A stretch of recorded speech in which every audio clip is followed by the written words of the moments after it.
While men were gambling and gunfighting, Wild West women were running secret businesses that made them richer than most cowboys.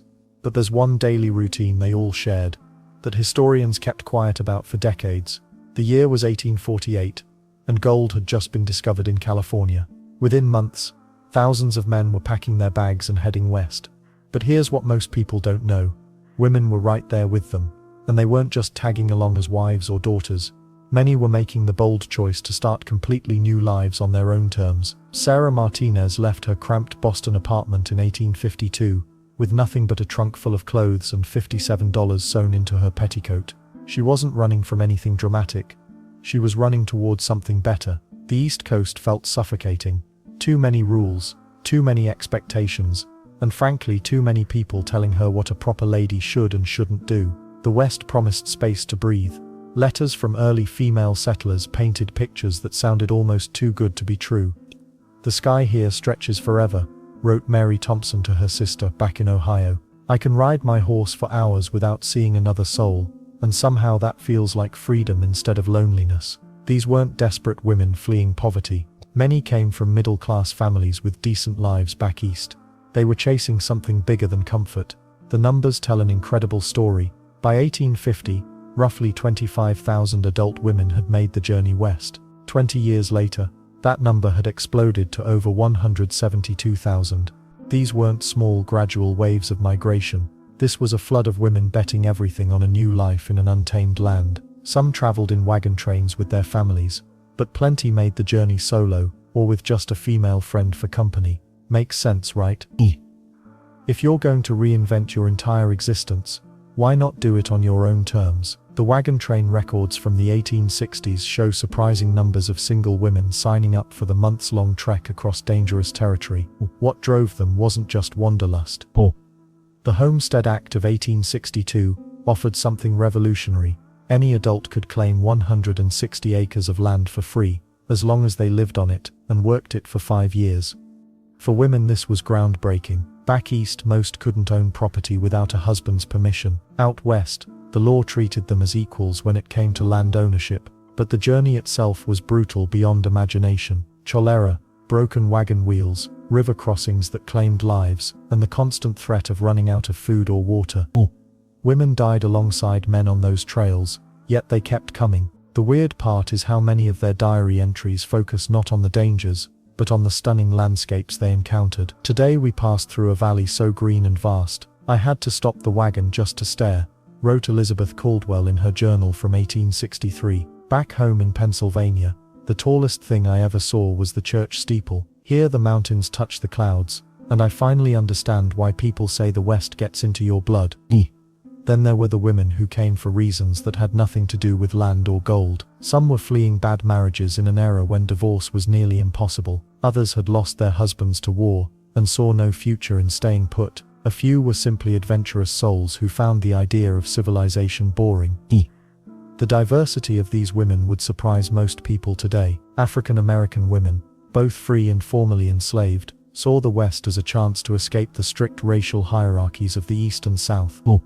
Mexican women who suddenly found themselves in American territory after the Mexican-American War had to navigate an entirely new legal and cultural system. Native American women watched their worlds change completely as settlers flooded their ancestral lands. What united them all was a willingness to trade security for possibility.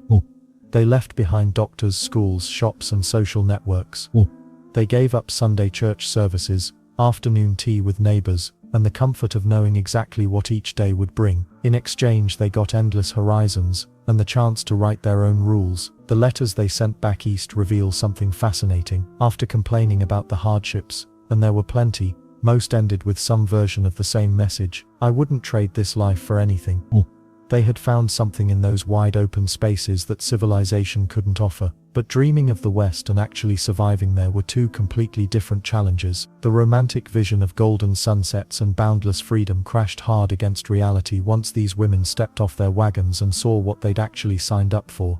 The real work was about to begin, and it would test every assumption they had about what women could and couldn't do.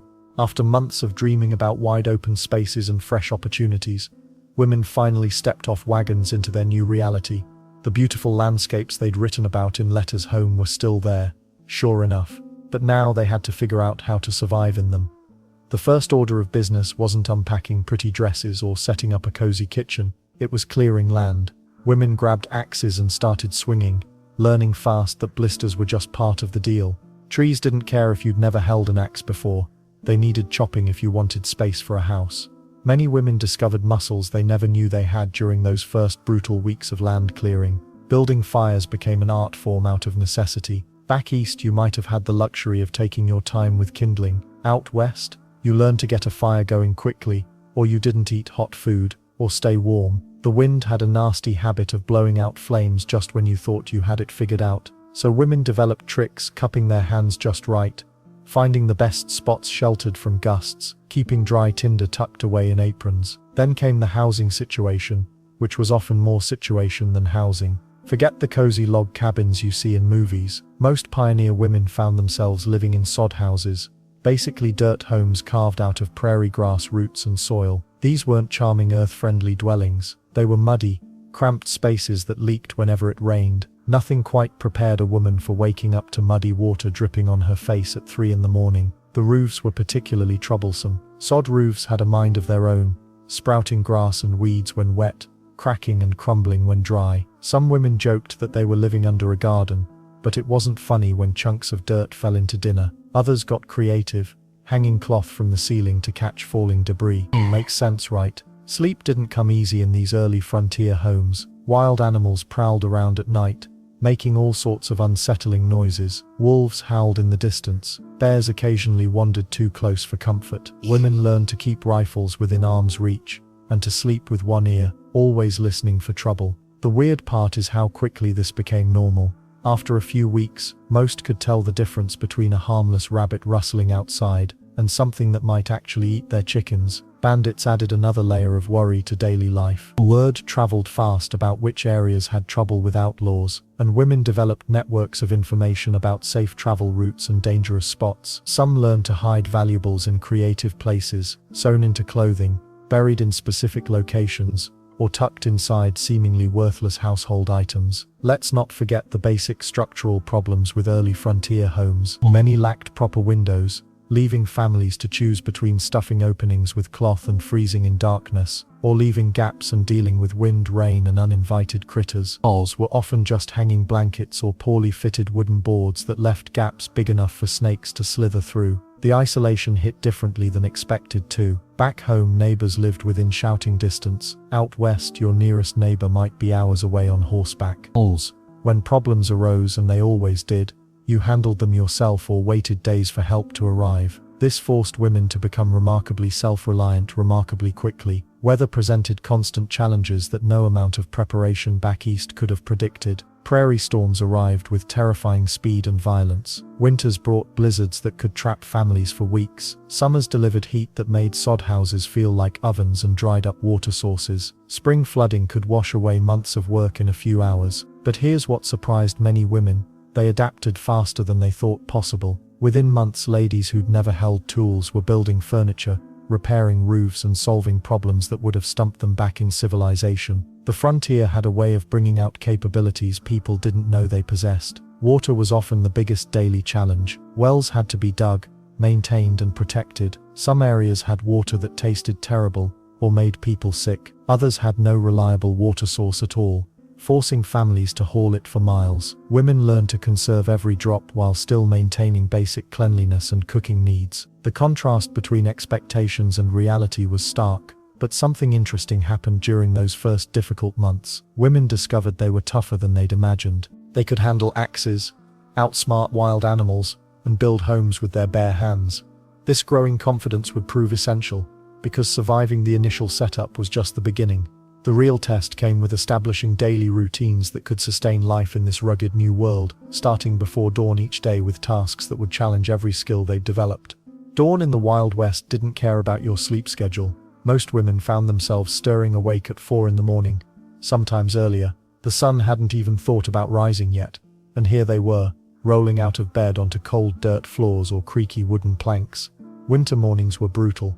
Ice could form inside their homes overnight, but staying warm under handmade quilts wasn't an option when livestock needed tending and water needed hauling. The first task always involved stumbling outside in the dark to check on animals. Horses, cattle, chickens, and pigs didn't understand the concept of sleeping in. They needed food, water, and protection from predators who prowled at night. Women learned to move quietly in the darkness, listening for unusual sounds that might signal trouble. A missing chicken could mean the difference between eggs for breakfast or going hungry. Water collection ranked as the most critical morning chore. Wells were often hundreds of yards from the house. If families were lucky enough to have wells at all, many women walked half a mile or more to reach streams or springs, carrying heavy wooden buckets that left permanent calluses on their hands. The weight of full water buckets strained backs and shoulders, but every drop was precious. Cooking, cleaning, drinking, and washing all depended on that morning water run. Then there's the matter of fire. Keeping fires burning through the night was ideal, but dangerous winds or careless moments could leave families with cold ashes by morning. Starting fires from scratch meant gathering kindling, striking flint and nursing tiny sparks into flames. Women became experts at coaxing fire from damp wood or buffalo chips. Yes, dried buffalo dung burned surprisingly well when wood was scarce. Children joined the morning routine earlier than you might expect. 6-year-olds collected eggs while 8-year-olds helped milk cows.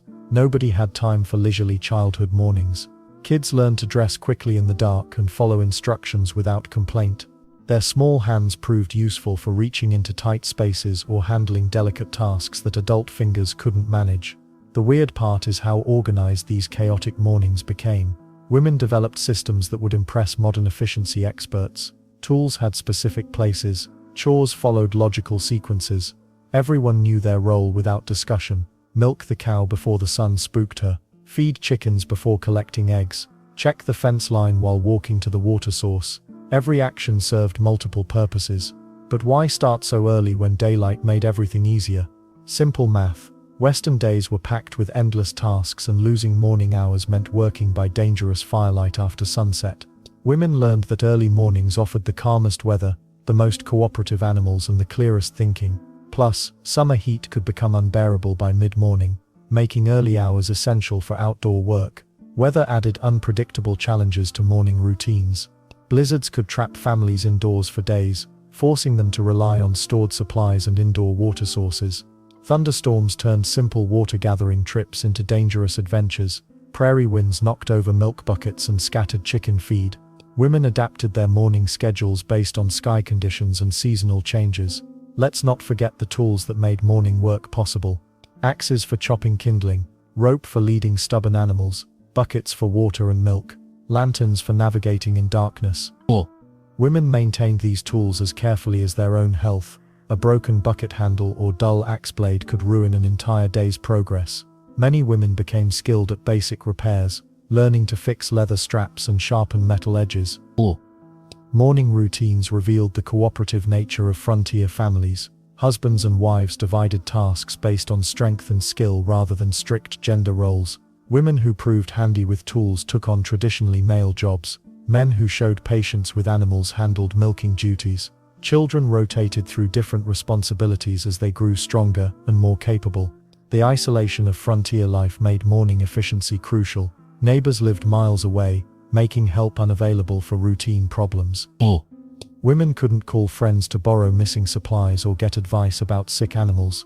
Self-reliance started with those pre-dawn hours when families faced each day's challenges alone. Morning meals depended entirely on successful completion of early chores. Fresh milk meant butter and cheese. Collected eggs provided protein. Functioning fires enabled cooking. Water allowed coffee brewing, often the only luxury frontier women enjoyed regularly. Skipping or rushing morning tasks resulted in hungry, uncomfortable families.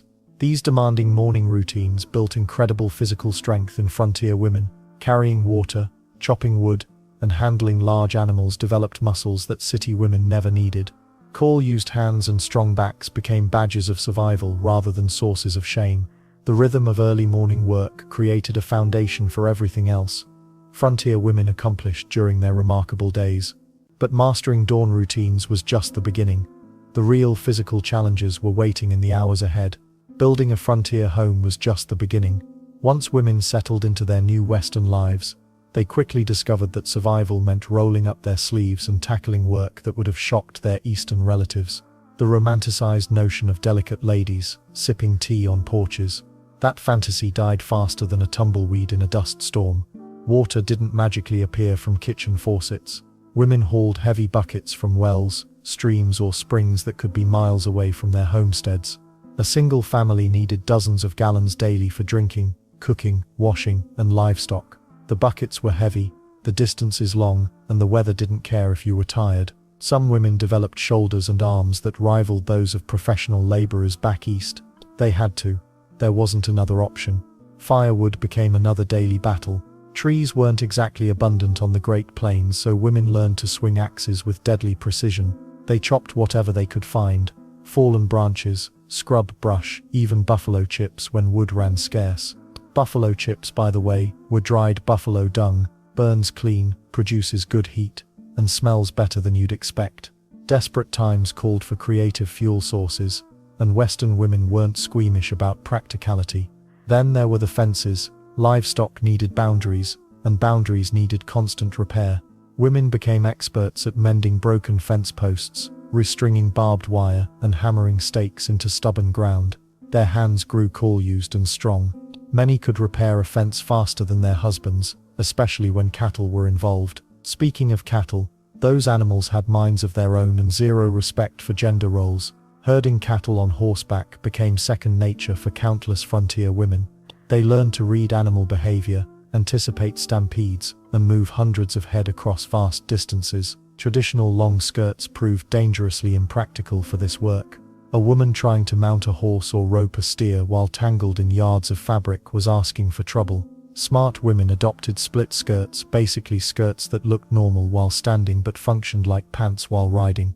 Conservative society disapproved, but survival trumped social expectations every single time.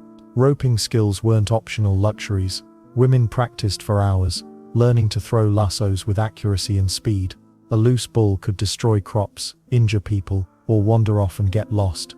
Quick reflexes and steady hands meant the difference between keeping livestock and losing valuable animals. Many women could rope as skillfully as any cowboy, though they rarely got credit for their expertise. Gun skills presented another necessity that Eastern ladies never faced. Wild animals threatened crops and livestock regularly. Wolf, bears, coyotes, and mountain lions didn't respect property lines. Women learned to shoot rifles and pistols with deadly accuracy, protecting their families' livelihoods from four-legged thieves. Some became legendary markswomen, though most simply developed enough skill to hit what threatened them. Horse riding demanded athleticism and courage that challenged every feminine stereotype. Western women rode daily to check livestock, visit neighbors, or travel to town for supplies. Side-saddle riding looked elegant in paintings, but proved nearly useless for real ranch work. Women who needed to work couldn't afford to worry about appearing ladylike while mounted. They rode astride like men, controlled powerful horses with firm hands, and covered distances that would exhaust modern riders.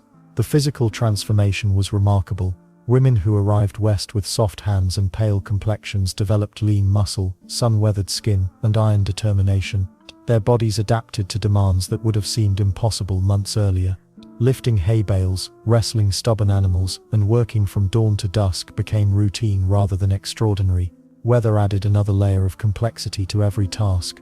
Blazing summer heat made outdoor work brutal, while winter storms could trap families for weeks. Women worked regardless, bundling up against freezing winds or enduring scorching temperatures without complaint. The work couldn't wait for comfortable conditions. Some women discovered they preferred this demanding lifestyle to their previous domestic constraints. Physical challenges brought tangible results and genuine accomplishment. Building something with your own hands felt more satisfying than embroidering pillowcases or planning tea parties. The frontier rewarded competence over appearance, results over social graces. Yet this hard physical work came with risks that went beyond sore muscles and calloused hands. Accidents happened frequently. Axes slipped, horses bolted, cattle kicked. Medical help was often days away, so women learned to treat injuries, set bones, and keep working despite pain. Toughness wasn't just admirable, it was absolutely essential for survival. But Western women didn't just work hard, they needed to eat well to maintain their strength for such demanding lives. The kitchen became another frontier battlefield where creativity met necessity, and every meal required skills that would challenge modern chefs. After all that back-breaking work clearing land and learning to swing an axe, women still had to face one of the most demanding daily challenges: keeping everyone fed. Forget your modern grocery stores or takeout menus. Out here, every single meal started from absolute scratch, and there was zero room for error. Open fire cooking wasn't just a quaint skill, it was pure survival. Women had to master flames that could destroy dinner in seconds or leave everyone hungry. The cast iron skillet became their best friend and worst enemy, depending on how well they managed those unpredictable fires. One wrong move with the wood, and breakfast turned into charcoal. Too little heat, and you'd be chewing raw beans until your jaw ached. Well, what exactly were they cooking? The staples were brutally simple: flour, beans, and whatever vegetables they could coax from the harsh ground. Potatoes, if they were lucky. Corn, when the weather cooperated. Wild greens gathered from areas that hadn't been trampled by cattle or scorched by drought. These women became experts at stretching ingredients that would make today's meal planners weep. Bread wasn't something you grabbed from a shelf, it was a several times per week production that required serious planning. The sourdough starter needed constant attention, like a demanding pet that could die if ignored. Women mixed massive batches of dough, kneaded until their arms screamed, then somehow managed to bake loaves in those temperamental outdoor ovens. Makes sense that strong forearms became a badge of honor, right? Then there's the meat situation. Fresh beef wasn't exactly rare when you lived surrounded by cattle, but preserving it without refrigeration, that took serious skill. Salt curing, smoking, and jerky making became essential knowledge. Women learned to butcher animals themselves when necessary, waste nothing, and turn tough cuts into something edible through hours of slow cooking. The weird part is how creative they got with desserts. Apple pies baked in Dutch ovens buried in coals, dried fruit cobblers that used precious sugar saved for special occasions. These treats weren't just food, they were morale boosters during months of isolation and hardship. A good pie could lift spirits better than any medicine. Let's not forget the constant battle against spoilage. Without proper storage, food went bad fast in the heat or froze solid during winter. Root cellars dug by hand kept vegetables cool, but even then, women had to check supplies constantly. Moldy flour meant disaster. Sour milk meant no butter for weeks. Water itself presented daily cooking challenges. Every drop had to be hauled from wells, streams, or collected from rain. Boiling water for safety meant more fuel burned, more time spent managing fires. Simple tasks like washing dishes became major productions when water was precious and soap was homemade from animal fat and lye. But why did they go through all this trouble? Because there literally wasn't any alternative. No restaurants, no neighbors selling prepared food, no backup plans. Families depended entirely on women's ability to transform basic ingredients into enough nutrition to fuel demanding physical labor. Failure meant weakness, illness, or worse. The pressure was incredible. Imagine feeding 6 to 10 people 3 meals daily, every single day, while also handling dozens of other survival tasks. Burnt dinner didn't just mean disappointed faces, it could mean everyone went to bed hungry after already exhausting days of ranch work. And the weird part is how much planning was required. Running out of flour in January meant no bread until spring supply trips became possible. Women calculated food stores like military strategists, always thinking months ahead. They dried vegetables, preserved fruits, and hoarded ingredients with mathematical precision. Coffee became almost sacred in this harsh environment. Real coffee beans were expensive and hard to get, so women learned to brew substitutes from chicory, dandelions, or roasted grain. The morning coffee ritual wasn't just about caffeine, it was a small daily luxury that reminded them of civilization. Kitchen tools were treasured possessions. A good sharp knife, reliable pots, and proper ladles could mean the difference between efficient cooking and dangerous struggles with inadequate equipment. Women often brought their grandmother's cooking implements across thousands of miles, knowing these tools might determine their family's survival. Well, what happened when crops failed or supply trips got delayed? Women became masters of substitution. No eggs. Find something else to bind ingredients. No sugar. Rely on dried fruits or honey when available. No fresh vegetables. Stretch whatever preserved foods remained and pray for better luck next season. Waste simply wasn't an option. Vegetable scraps became soup stock. Stale bread turned into puddings or stuffing. Even bones got boiled repeatedly until every nutrient was extracted. This wasn't environmentalism. It was desperate efficiency born from necessity. The mental strain matched the physical demands. Planning meals, managing supplies, and ensuring nutrition while working within severe limitations required constant problem solving. These women developed cooking skills that would put professional chefs to shame, all while managing everything else required for frontier survival. But even the most skilled cook couldn't handle everything alone forever. Smart women knew they needed more than kitchen expertise to truly thrive in this unforgiving landscape. The truth about cowgirls: they weren't just posing for photographs in fancy outfits. Real cowgirls got thrown from horses, wrestled angry bulls, and came home covered in mud and manure. These women developed skills that would make today's rodeo champions sweat just thinking about them. Roping cattle wasn't some romantic dance across the prairie. It required split-second timing, incredible upper body strength, and nerves of steel. A 1,500-pound steer charging at full speed doesn't care about your gender, it'll trample anyone who hesitates. Women learned to swing a lasso with deadly accuracy because their lives often depended on it. Miss your throw, and that runaway bull could destroy a season's worth of crops or injure other livestock. Breaking wild horses presented another brutal reality check. Bronc riding meant getting launched into the air repeatedly until either you or the horse gave up. Most of the time, it was the rider who surrendered first. Women developed techniques for staying mounted that relied more on balance and reading the animal's movements than pure muscle. They had to be smarter, not necessarily stronger. Let's not forget the clothing situation. Society expected women to wear long skirts and petticoats everywhere, even while doing ranch work. Try roping a calf while wearing a dress that catches on everything. Many women secretly wore split skirts, essentially early versions of culottes, that looked like dresses from a distance but allowed them to straddle horses properly. Some brave souls wore men's pants outright, shocking their neighbors but getting the job done. Riding side saddle was supposed to preserve feminine modesty, but it was absolutely useless for actual ranch work. How do you chase runaway cattle while sitting sideways on a horse? Answer: you don't. Working cowgirls quickly abandoned this impractical tradition, despite scandalizing church ladies who thought straddling a horse was unladylike. Function won over fashion when survival was at stake. Then there's Sally Skull, who threw convention out the window entirely. This Texas woman ran her own ranch and cattle trading business during the 1840s and 1850s. She wore men's clothes, carried multiple pistols, and could outshoot most of the cowboys who worked for her. Sally didn't just manage her ranch from the house. She rode alongside her crew, slept under the stars during cattle drives, and personally negotiated business deals with buyers who initially refused to take her seriously. Sally's reputation preceded her wherever she went. Stories spread about her lightning-fast draw and her ability to spot trouble from miles away. She married 5 times, outlived several husbands, and never let anyone tell her what she could or couldn't do. Other women might have whispered about her unconventional behavior, but they also secretly admired her independence. The weird part is how some women disguised themselves as men to work cattle ranches or join trail drives. Binding their chests, cutting their hair short and deepening their voices, they passed as teenage boys for months at a time. The pay was better, the work opportunities were greater, and they faced less harassment from other workers. Some maintained these disguises so successfully that their true identities weren't discovered until years later.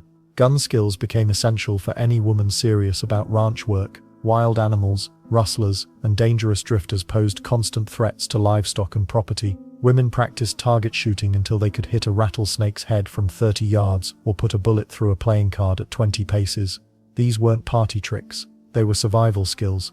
But here's what really separated genuine cowgirls from the romanticized versions. They smelled like horses, had permanently stained clothes, and developed calluses on their hands that could scratch glass. Their fingernails stayed dirty, their faces got weathered by constant sun exposure, and their backs ached from hours of hard labor. Glamorous? Hardly. Tough as nails? Absolutely. Working alongside men day after day changed how these women saw themselves. They discovered they could handle physical challenges that society claimed were impossible for the weaker sex. They learned to think strategically, make quick decisions under pressure, and stand up for themselves when others tried to take advantage. The independence these women achieved through mastering cowboy skills gave them confidence that extended far beyond ranch work. They began questioning other social limitations placed on them. Why shouldn't they own property? Why couldn't they vote? Why should they depend on men for everything when they proved daily they could handle tough situations themselves? Makes sense, right? Once you've successfully lassoed a wild bronco, arguing with a banker about a business loan doesn't seem nearly as intimidating. These cowgirl skills created a foundation for something even more revolutionary: women who decided they didn't need to inherit land from their fathers or husbands. Some were ready to claim territory of their own. When most people think of claiming land in the Old West, they picture men with axes and determination. Well, those people are only half right about the determination part. Women were out there swinging axes too, and they weren't just helping their husbands. They were claiming their own pieces of America. The Homestead Act of 1862 changed everything. Any adult could claim 160 acres of government land for free, as long as they lived on it and farmed it for 5 years. The law didn't say men only. Single women, widows, and divorced women could file claims just like anyone else. And boy, did they ever take advantage of this opportunity. But here's the thing about homesteading that nobody mentions in the romantic stories. It was absolutely brutal work. Dawn to dusk labor that would make a construction worker weep. Women had to clear trees, dig wells, build houses, plant crops, and raise livestock, all while dealing with weather that seemed personally angry at them. Take Eleanor Pruitt Stewart, who headed to Wyoming in 1909 with her young daughter. She didn't wait around for a husband to make her dreams come true. This gutsy woman filed her own homestead claim and built her life from scratch. Her letters home paint a picture of someone who understood exactly what she was getting into. "I am very enthusiastic about women homesteading," she wrote. "Any woman who can stand her own company, can see the beauty of the sunset, loves growing things, and is willing to put in as much time at careful labor as she does over the washtub, will certainly succeed." Makes sense, right? Except Stewart was being a little modest about what careful labor actually meant. Homesteading women woke up before sunrise to milk cows, then spent their days breaking prairie sod that was tougher than concrete. They planted wheat, corn, and vegetables in soil that sometimes hadn't been farmed in centuries. When harvest time came, they worked 18-hour days cutting grain by hand. Their backs ached, their hands bled, and their faces turned leather brown from constant sun exposure. Then there were the disasters that could wipe out years of work in a single afternoon. Grasshopper swarms that ate everything green in sight, including the wooden handles of farm tools. Tornadoes that could level a homestead in minutes. Prairie fires that raced across the landscape faster than a horse could run. Drought years when crops withered and died, leaving families with nothing to sell and barely enough to eat. The weird part is how many women thrived under these impossible conditions. They developed muscles that would make modern gym enthusiasts jealous. They learned to repair machinery, doctor sick animals, and predict weather patterns better than trained meteorologists. These weren't delicate flowers waiting for rescue. They were pioneers in the truest sense of the word. Well, not every woman made it. Some gave up after a year or two, and headed back east with horror stories about life on the prairie. Others stuck it out, but never quite adapted to the isolation and physical demands. The successful ones shared certain qualities. They were incredibly stubborn, surprisingly strong, and absolutely determined to prove they belonged there. Building a functioning farm from nothing required skills most women had never needed before. They learned carpentry to construct barns and chicken coops. They mastered veterinary medicine to keep livestock healthy. They became expert gardeners who could coax vegetables from difficult soil. And they developed business sense, because making a homestead profitable required more than just growing things. Let's not forget the paperwork battles these women faced. Government officials sometimes questioned whether a woman could really fulfill the homestead requirements. Neighbors occasionally challenged their claims in court, arguing that a mere woman couldn't possibly farm the land properly. The successful homesteaders kept detailed records of every improvement they made, every acre they planted, every dollar they earned. They had to prove their competence over and over again. The isolation tested everyone's mental strength. Nearest neighbors might live 5 or 10 miles away. Towns were often a day's journey by wagon. During winter storms or summer droughts, families could go weeks without seeing another human being. Women dealt with this loneliness by writing letters, keeping detailed journals, and finding beauty in sunsets that painted the entire sky in brilliant colors. But here's what made it all worthwhile: ownership. For the first time in American history, ordinary women could own substantial property without depending on fathers or husbands. They held legal title to 160 acres of land. They made decisions about crops, livestock, and business deals. They built wealth and security with their own hands. By 1890, thousands of women had successfully proved up their homestead claims. They owned farms, ranches, and businesses across the American West. These weren't temporary achievements either. Many of these women passed their land down to daughters, creating generational wealth that lasted for decades. The homesteading experience taught women lessons that went far beyond farming.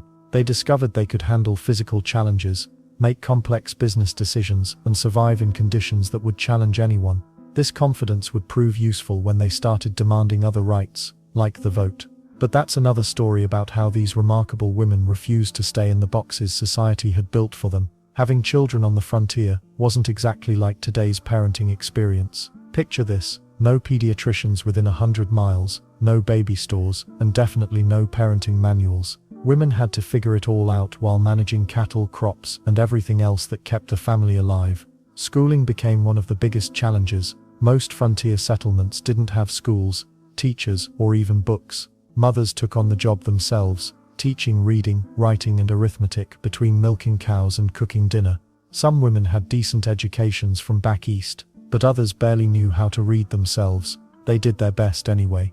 The alphabet got scratched into dirt floors with sticks when paper wasn't available. Children slept wherever there was space. Handmade wooden cribs worked for babies, though many families used baskets lined with whatever soft fabric they could find. Older kids often shared beds or slept on the floor with blankets. Privacy was a luxury nobody had. In one-room sod houses, everyone lived, slept, ate, and studied in the same cramped space. The weird part is how early kids started working. By age 6, children were expected to help with serious ranch tasks. They fed chickens, gathered eggs, and hauled water from wells or streams. Boys learned to rope cattle and fix fences. Girls mastered cooking over open fires and sewing torn clothes. These weren't chores in the modern sense, they were survival skills. Large families were extremely common. Some pioneer women had 10, 12, or even 15 children. Birth control didn't exist, and extra hands meant more help with the endless work. But that also meant more mouths to feed, and more bodies to keep warm during brutal winters. Women spent years either pregnant or nursing babies while managing older children and household duties. Childcare mixed with every other responsibility throughout the day. There were no weekends off from parenting or ranch work. While kneading bread, mothers kept eyes on toddlers who might wander toward dangerous animals. During cattle roundups, older children helped watch younger siblings. Everyone pitched in because there wasn't any other choice. Medical care for children was almost entirely up to mothers. When kids got sick or injured, women had to diagnose problems and create treatments using whatever they had on hand.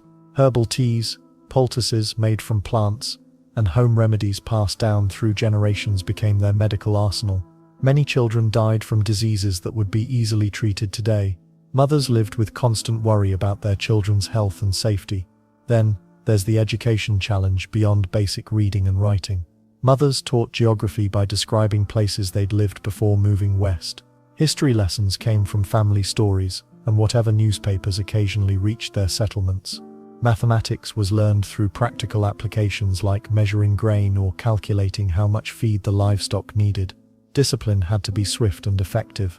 With so many dangers around, wild animals, deep wells, farm equipment, and firearms, children needed to obey immediately when parents gave orders. A moment's hesitation could mean serious injury or death. Most frontier mothers were strict but fair, knowing their children's lives depended on following rules. Religious education often fell to mothers as well. Bible readings provided both spiritual guidance and literacy practice. Many women taught their children hymns and prayers, creating moments of peace in otherwise chaotic days. Sunday services, when available, gave families rare opportunities to socialize with other children and adults. Clothing children was another constant challenge. Kids outgrew clothes quickly, and fabric was expensive and hard to obtain. Mothers spent evenings sewing, mending, and altering garments to fit different children as they grew. Hand-me-downs passed through multiple siblings until they literally fell apart. During harsh winters, keeping children warm became a daily struggle. Entertainment and play happened whenever possible. Mothers created toys from scraps of wood, fabric, and whatever materials were available. Corn husk dolls, wooden blocks, and simple games provided brief moments of childhood joy. Storytelling around evening fires became treasured family time, with mothers sharing tales from their own childhoods or creating new adventures. The isolation affected children deeply. Some frontier kids went months without seeing other children their age. Mothers had to provide not just education and care, but also companionship and emotional support. They played games, sang songs, and created activities to keep young minds engaged during long, lonely stretches. Food preparation for children required creativity and careful planning. Babies needed milk, but if mothers couldn't breastfeed and there were no dairy cows nearby, finding alternatives became desperate situations. Older children ate whatever the family could grow, hunt, or trade for. Treats were rare and precious. But raising children on the frontier created incredibly resilient, capable young people. These kids grew up understanding hard work, responsibility, and independence in ways their city cousins never would. Of course, all this child-rearing and daily survival work meant pioneer women rarely had time for socializing. When opportunities for community gatherings finally appeared, they grabbed them eagerly. After months of back-breaking work and endless chores, pioneer women faced a harsh reality that threatened to break even the strongest spirits. The isolation was crushing. Days could pass without seeing another human face besides their own family members. Weeks might go by without any conversation beyond discussing livestock or crop rotation. Many women began to realize that survival meant more than just staying alive. It meant creating connections that could sustain the human spirit. The solution came naturally to women who had always been community builders. They started founding schools, even when there were only 3 or 4 children in an entire area. A woman named Sarah Mitchell rode 12 miles every Sunday to teach reading and arithmetic in a one-room cabin she built herself. No fancy curriculum, no government funding, just determination and the belief that education mattered even on the frontier. Churches followed quickly behind schools. Women organized Sunday services in barns, general stores, or under large trees when weather permitted. These weren't elaborate affairs with stained glass windows and pipe organs. A wooden crate served as a pulpit, and hymns were sung without musical accompaniment. But these gatherings became lifelines for families scattered across vast distances. Sunday services offered something precious, the chance to socialize with other adults. Women would arrive early and stay late, catching up on news, sharing recipes, and discussing everything from sick livestock to difficult pregnancies.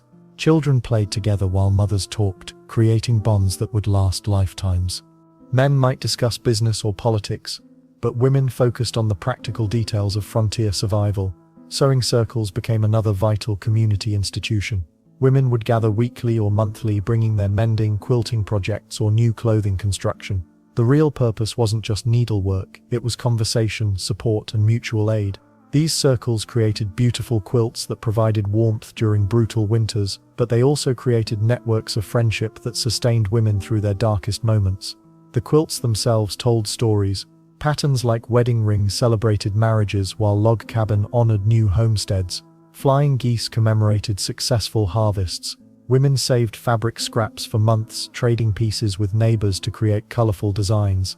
A single quilt might contain fabric from a dozen different families, representing the interconnected nature of frontier communities. When emergencies struck, these community networks proved their worth.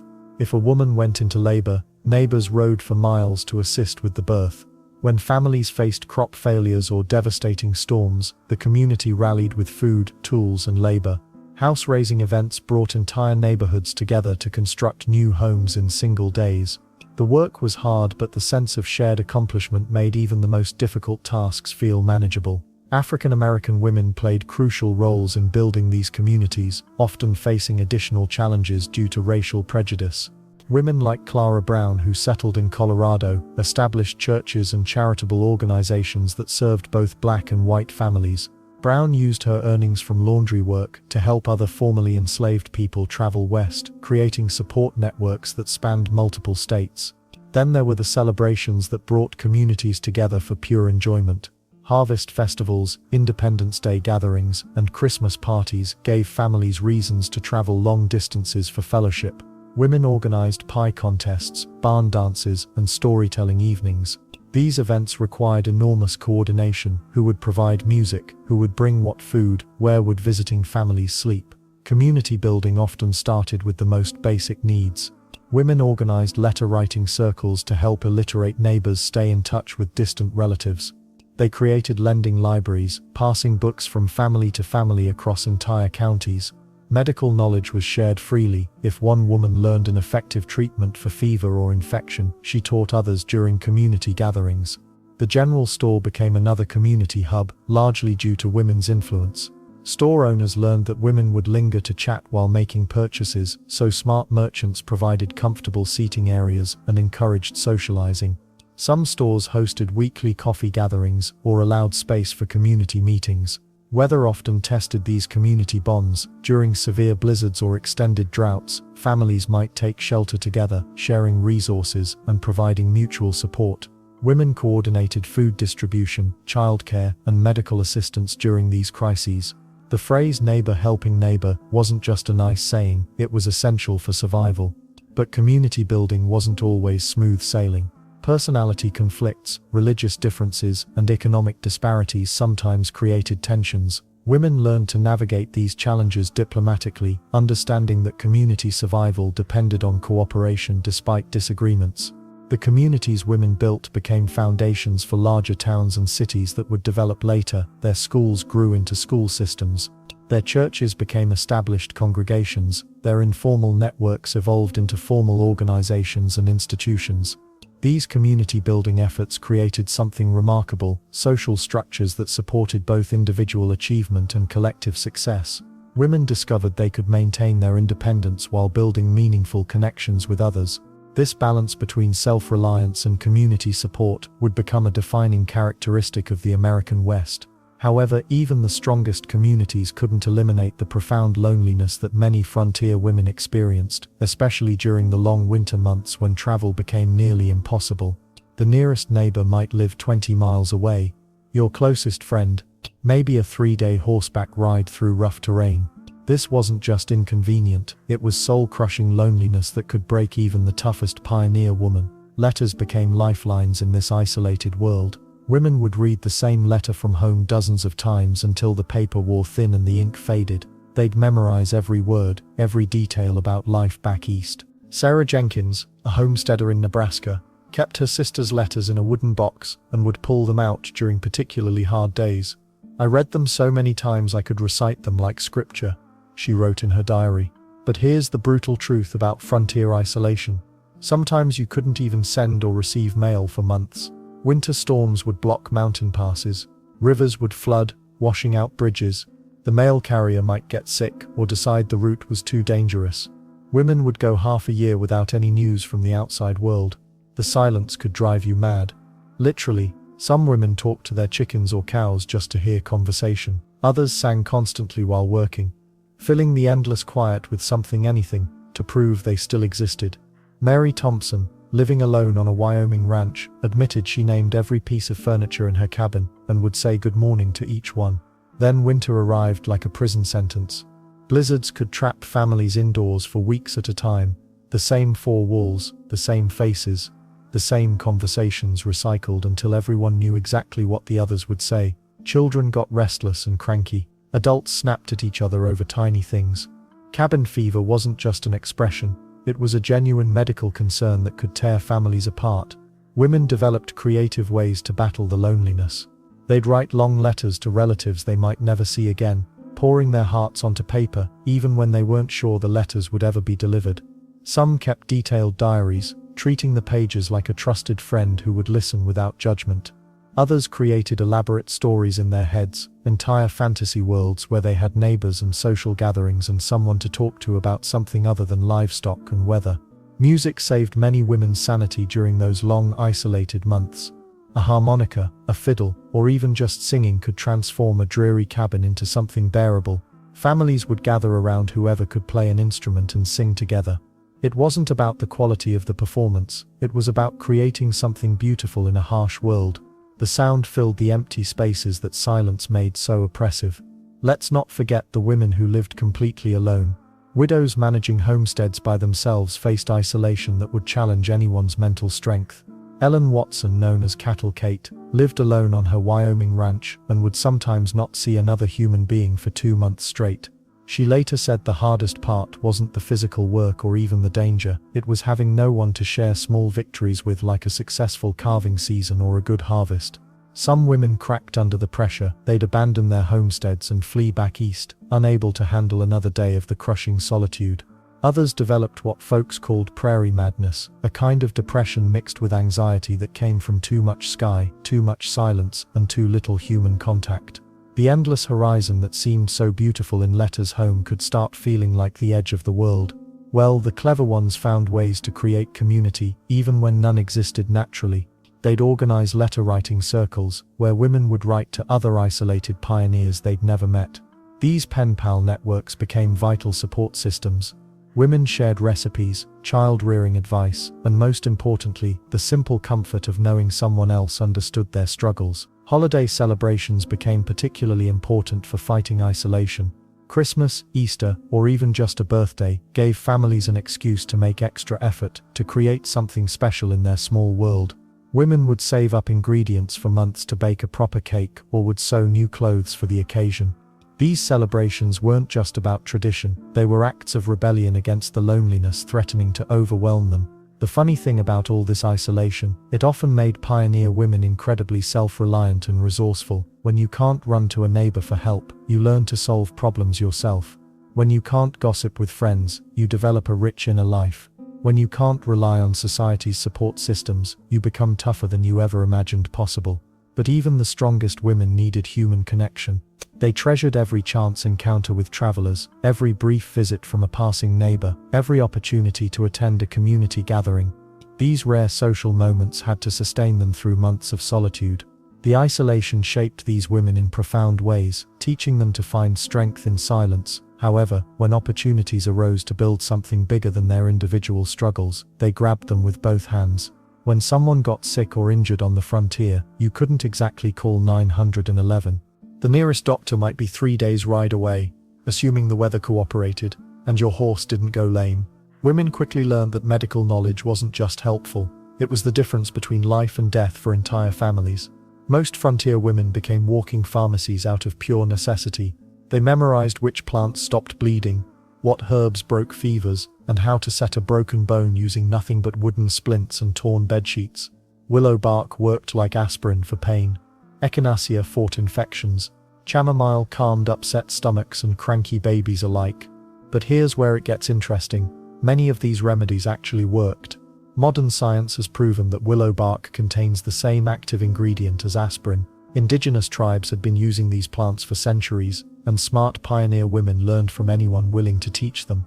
They traded recipes for herbal medicines like other women traded cake recipes back east. The real test came during childbirth. Midwifery wasn't just a job for frontier women, it was a community responsibility. When labor started, word spread quickly through the settlement. Women dropped whatever they were doing and rushed to help. Experience mattered more than formal training, and the most skilled midwives became local celebrities.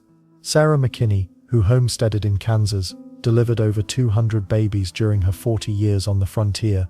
She kept detailed notes about each birth, tracking what worked and what didn't. Her leather-bound journal became a medical textbook for other women in the area. Makes sense, right? When you can't run to the hospital, you better get really good at handling emergencies. Then there's the gruesome reality of frontier injuries. Axes slipped and cut deep gashes, horses kicked and broke ribs, children fell from barn lofts and split their heads open. Women learned to stitch wounds using regular sewing needles and whatever thread they had handy. They boiled everything to prevent infection, even though they didn't fully understand why. They just knew it worked better than using dirty instruments. Mary Austin became legendary in her Colorado community for removing a man's appendix on her kitchen table. She'd watched a doctor perform the surgery once during a rare visit to town. When her neighbor developed the telltale symptoms and couldn't travel, she decided to try it herself. The patient survived and lived another 30 years. Word of her surgical success spread throughout the territory. Well, not every medical emergency had a happy ending. Frontier women also served as the community's grief counselors and undertakers. They prepared bodies for burial, comforted grieving families, and organized memorial services. Death was a frequent visitor in the Wild West, and women handled these responsibilities with quiet dignity. Dental problems created their own special brand of misery. Toothaches could disable a strong man, but professional dentists were even rarer than doctors. Women learned to extract infected teeth using pliers or whatever tools they could sterilize. They made toothache remedies from clove oil and whiskey, though probably not in equal proportions. Broken bones presented another common challenge. Women fashioned splints from fence posts, chair legs, or even rifle stocks. They learned to feel for proper bone alignment and how to wrap injuries tightly enough to heal correctly without cutting off circulation. Trial and error taught hard lessons, but successful treatments got passed down through generations. Mental health didn't get ignored either, though frontier women wouldn't have used that term. They recognized when someone was struggling with what we'd now call depression or anxiety. Their treatment involved community support, meaningful work, and sometimes a good talking to about counting blessings. Not exactly modern therapy, but social connection and purpose remain key elements of mental wellness today. The weird part is how much medical knowledge got preserved through quilting circles and church gatherings. Women shared their successful remedies the same way they shared gossip, enthusiastically and in great detail. They compared notes about which treatments worked for different conditions and which ones to avoid completely. Some women took their medical skills on the road, traveling between settlements to help with difficult births or serious injuries. These traveling healers commanded respect and decent payment for their services. They carried medical supplies in their saddlebags and stayed wherever they were needed most. But medical mistakes carried serious consequences in a world without backup plans. Women who attempted treatments beyond their skill level sometimes made situations worse. The pressure must have been enormous, families depending on you to save lives with limited knowledge and primitive tools. These frontier medics rarely kept formal records, but their impact shaped entire communities. Families survived because of their quick thinking and steady hands. Children grew up healthy, thanks to their knowledge of nutrition and disease prevention. Of course, all this medical responsibility came on top of regular daily chores, child rearing, and helping run farms or ranches. Yet when medical emergencies struck, these same women somehow found the strength and courage to face life or death situations head on. When you're miles from the nearest town and a pack of wolves decides your cattle looks like dinner, calling 911 wasn't exactly an option. Wild West women learned fast that protection meant grabbing the nearest rifle and handling business themselves. The frontier didn't wait for heroes to show up, it made them. Most homesteads sat isolated, on vast stretches of land where the closest neighbor might be a full day's ride away. That isolation meant freedom, but it also meant danger lurked around every corner. Wolves, bears, mountain lions and coyotes saw pioneer livestock as an all-you-can-eat buffet. These predators didn't care if a family's survival depended on those animals. Well, the women learned not to care about the predator's survival either. Sarah McKinney of Colorado became legendary for her wolf hunting skills after a pack killed half her sheep in one brutal night. She tracked those wolves for 3 days straight, sleeping under stars and living on jerky. When she finally cornered them, her rifle work was so precise that neighboring ranchers started paying her to clear out problem animals. Makes sense, right?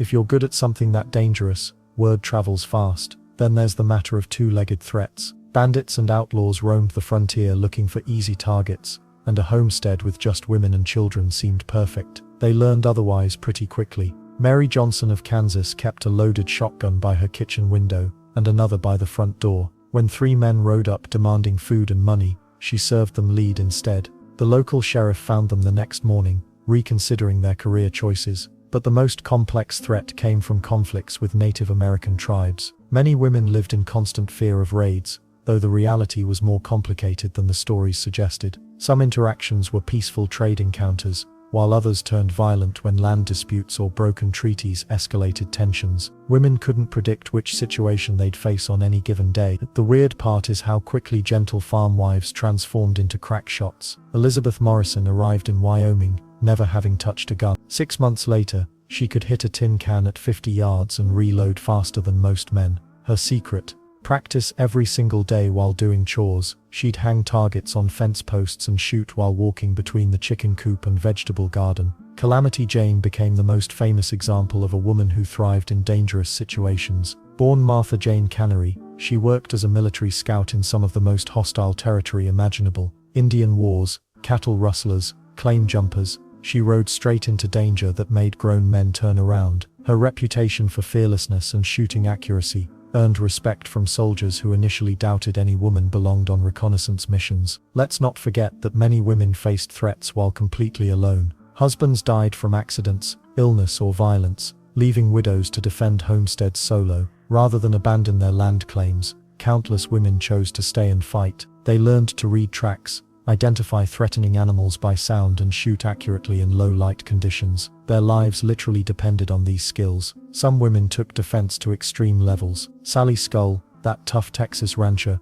reportedly killed several men in gunfights over land disputes and cattle theft. Courts rarely prosecuted women for defending their property, especially when witnesses confirmed they'd been attacked first. Sally used this legal protection to build a reputation so fierce that most troublemakers avoided her ranch entirely. The isolation that created danger also limited options for getting help. Military forts existed throughout the West, but they were often days away from homesteads. Women learned to rely on themselves and maybe one or two trusted neighbors. They developed signal systems, smoke during the day, fires at night, to warn others about threats. These early warning networks saved countless lives when dangers approached. Defense wasn't just about guns. Women used dogs trained to bark at strangers, built hiding places for children during attacks, and created escape routes through back doors or root cellars. They studied the land around their homes, knowing every gully, rock formation, and tree that might provide cover during a firefight.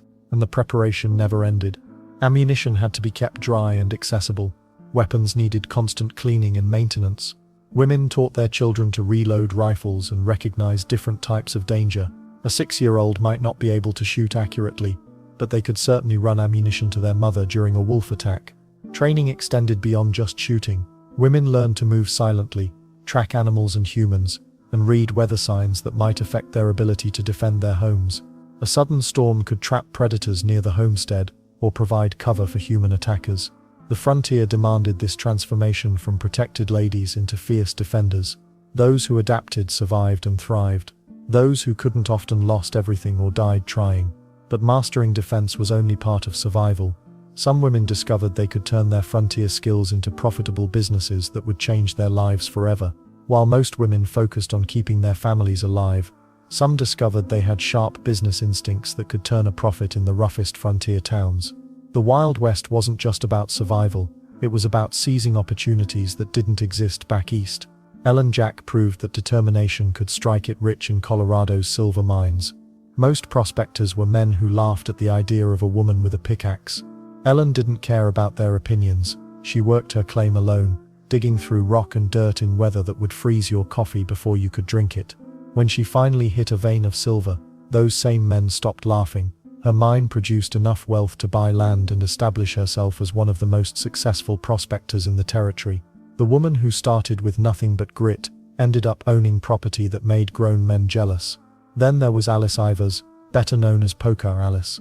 She turned card playing into a legitimate career, when most women weren't even allowed in saloons. Alice could read a poker face better than most people could read a book. She won thousands of dollars at tables where men thought they could easily outsmart a woman. Wrong move. Alice's quick wit and steady nerves made her legendary from Colorado to South Dakota. She smoked cigars, drank whiskey, and never backed down from a high-stakes game. The woman earned more in one good night than most families made in months. Running a general store required different skills but equal courage.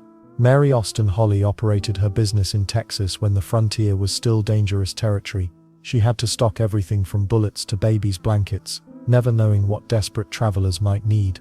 Her store became a lifeline for settlers passing through, and Mary learned to negotiate with suppliers, manage inventory, and handle rowdy customers who hadn't seen civilization in months. Some days she sold medicine to sick families. Other days she traded ammunition to men heading into hostile territory. Hotel management was another risky but profitable venture. Women who ran boarding houses dealt with gamblers, cowboys and drifters who might disappear in the night without paying. But successful hotel owners learned to size up customers quickly and demand payment up front. They provided clean beds, hot meals, and sometimes the only safe place to sleep for hundreds of miles. These businesses required incredible organizational skills, managing staff, ordering supplies, and maintaining order among guests who often carried guns and short tempers. Laundry services might sound boring, but they generated steady income in towns where clean clothes were luxury items. Women who started washing businesses often expanded into dry cleaning, mending, and alterations. Cowboys and miners would pay good money to look respectable when visiting town. Smart laundry operators charged premium prices for quick service and quality work. Some women made enough money to buy their own buildings and hire other women to help with the workload. The restaurant business attracted women who could turn basic ingredients into satisfying meals. Frontier towns were full of men who couldn't cook anything more complicated than beans over a campfire. A woman who could serve decent food at reasonable prices could build a loyal customer base quickly. Some restaurant owners also sold baked goods, preserves and other homemade items to supplement their income. The key was consistency. Customers needed to know they could count on good food every time they visited. Even more daring were the women who opened saloons.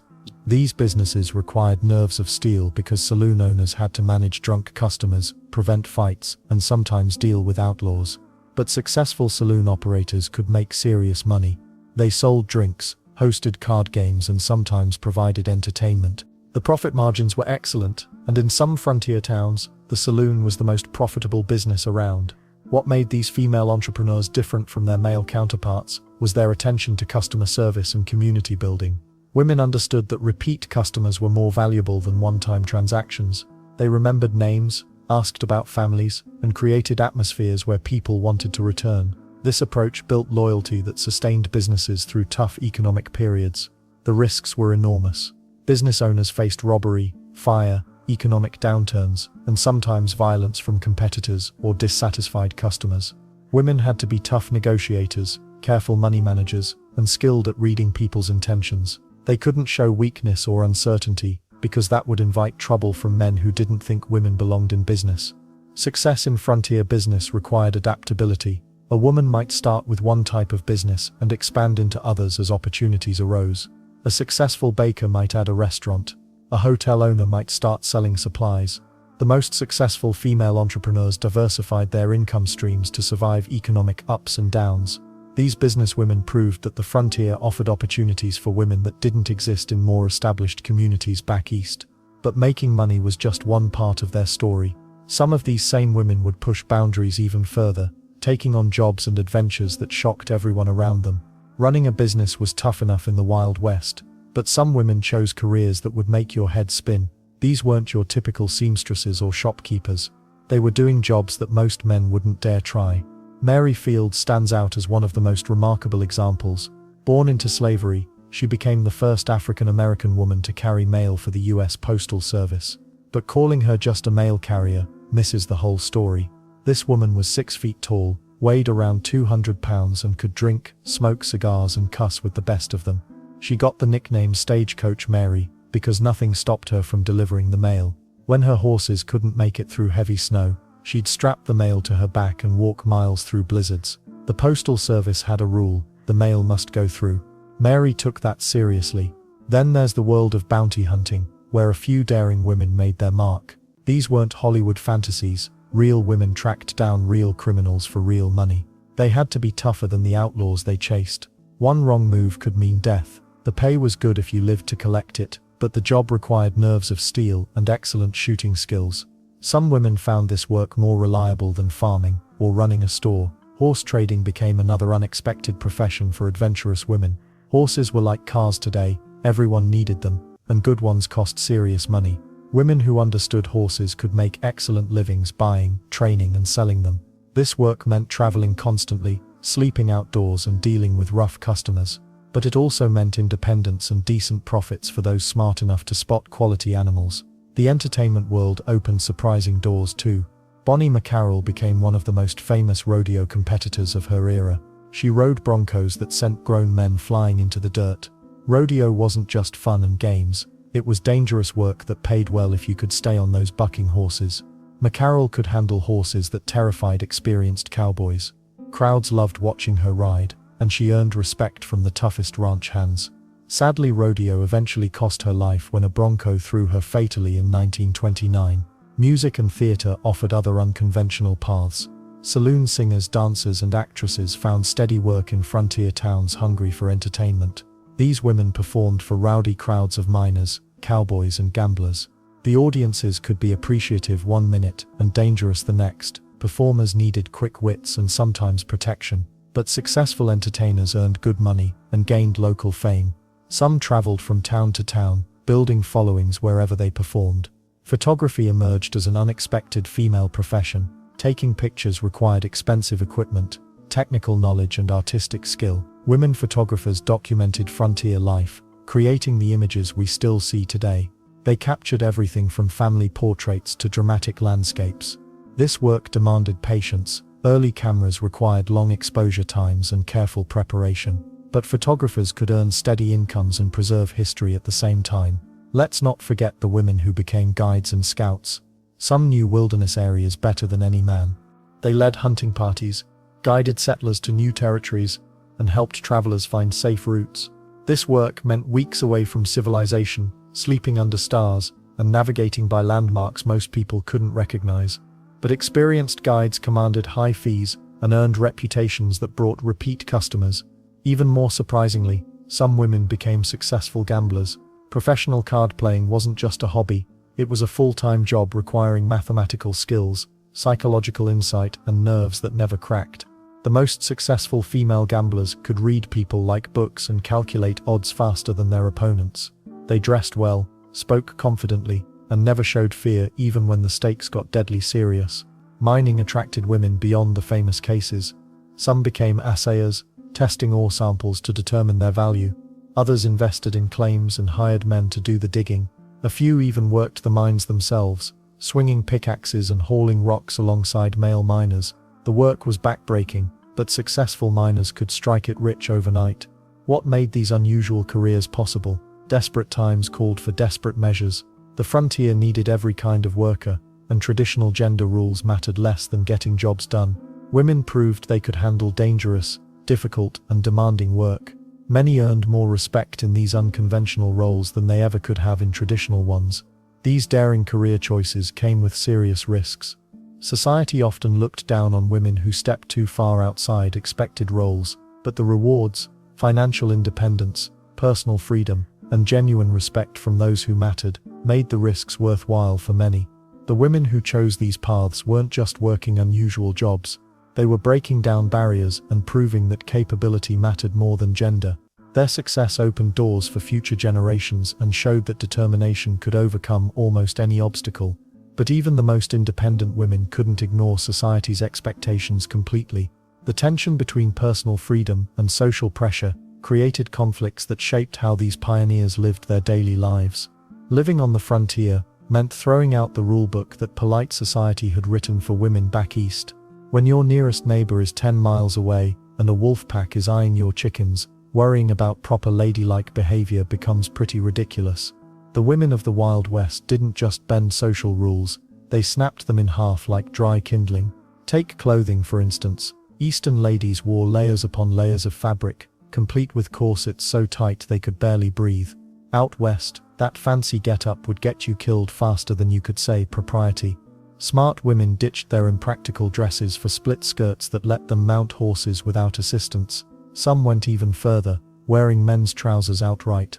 Sure, church ladies might gossip, but gossip doesn't stop a charging bull. Practicality trumped propriety every single time. Then there's the matter of where respectable women were supposed to spend their time. Back east, saloons were strictly men's territory. Western women walked right through those swinging doors like they owned the place. They bellied up to bars, ordered whiskey, and played poker with the best of them. Some became legendary card players in their own right. Makes sense when you think about it. If you're tough enough to break wild horses, you're certainly tough enough to handle a few rowdy cowboys over a game of 5-card stud. Dancing was another area where Western women flipped the script. Proper Eastern ladies waited to be asked to dance, then moved with careful, measured steps. Frontier women grabbed partners themselves and danced with wild abandon. They square danced until their boots wore thin, laughed loudly, and didn't care one bit if their hair came loose from its pins. Entertainment was rare on the frontier, so when music started playing, social conventions went right out the window. But here's where things get really interesting. Some women took rule-breaking to an entirely different level by dressing as men completely, not just for work, but as a way of life. They adopted male names, cut their hair short, and lived as cowboys or ranch hands. This wasn't just about practicality, it was about survival and opportunity. A woman traveling alone faced constant danger and limited job prospects. A man, even a small one, could go anywhere and do anything. Marriage and divorce rules also got a serious overhaul in the West. Eastern society viewed divorce as scandalous, leaving women trapped in terrible marriages with no way out. Western courts proved more flexible. Women could actually win divorce cases and keep their property afterward. Revolutionary stuff for the 1800s. Some women discovered that being divorced actually gave them more freedom than they'd ever had as wives. Voting presented another fascinating rule-breaking opportunity. The 19th Amendment wouldn't come along until 1920, but some gutsy Western women didn't wait for official permission. They showed up at polling places and demanded ballots. While most were turned away, a few actually managed to cast votes in local elections. Election officials sometimes didn't know what to do with a determined woman who knew her stuff about local issues.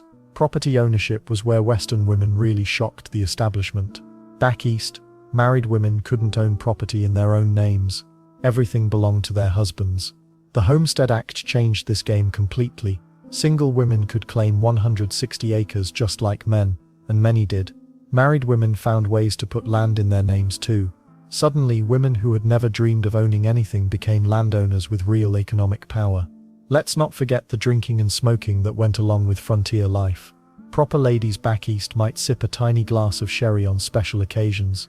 Western women drank whiskey to warm up on cold nights and didn't apologize for it.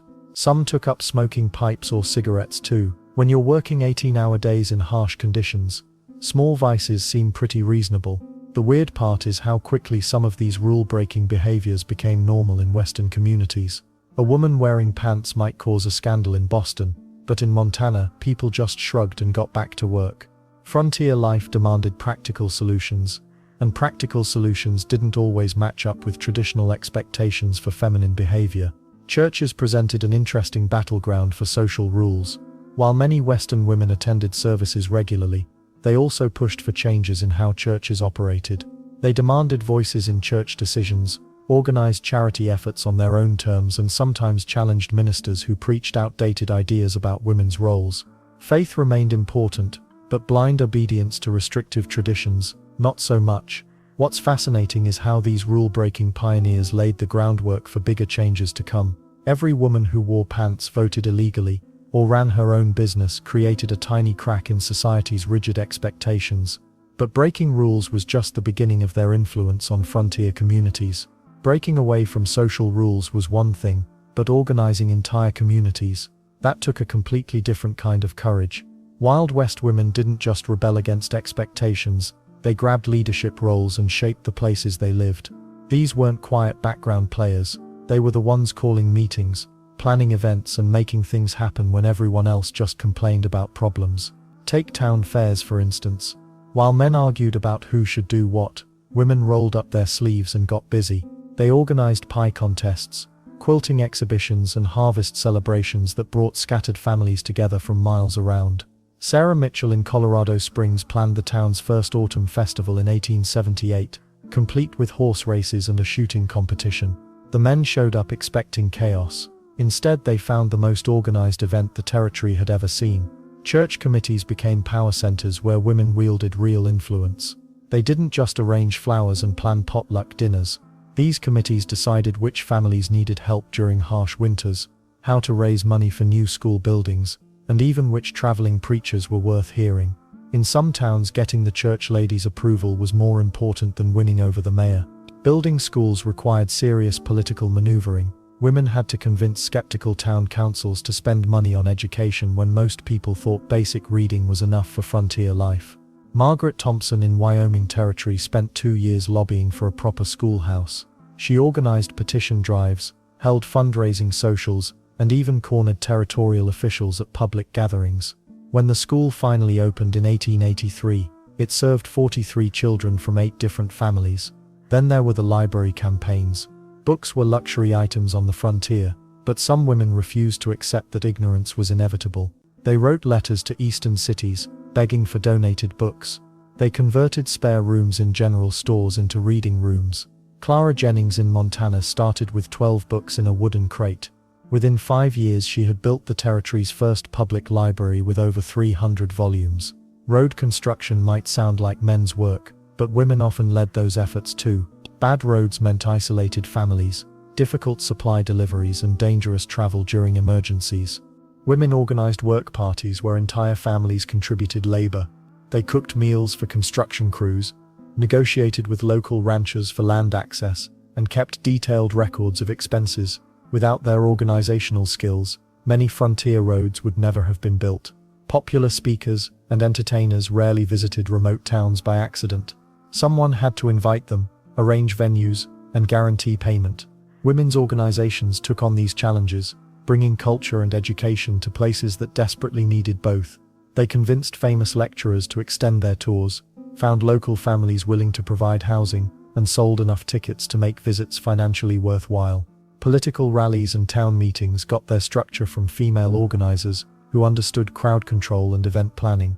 Men might give the speeches, but women often handled the logistics that made gatherings successful. They arranged seating, prepared refreshments, and managed communication between different community groups. Smart politicians learned quickly that winning over the women's committees was essential for building local support. Charity work became another avenue for exercising leadership. When families lost everything to fires, floods, or crop failures, organized relief efforts meant the difference between survival and starvation. Women created networks that could mobilize help within hours. They maintained lists of available resources, coordinated volunteer schedules, and tracked which families needed ongoing assistance. What made these organizational efforts particularly impressive was their scope.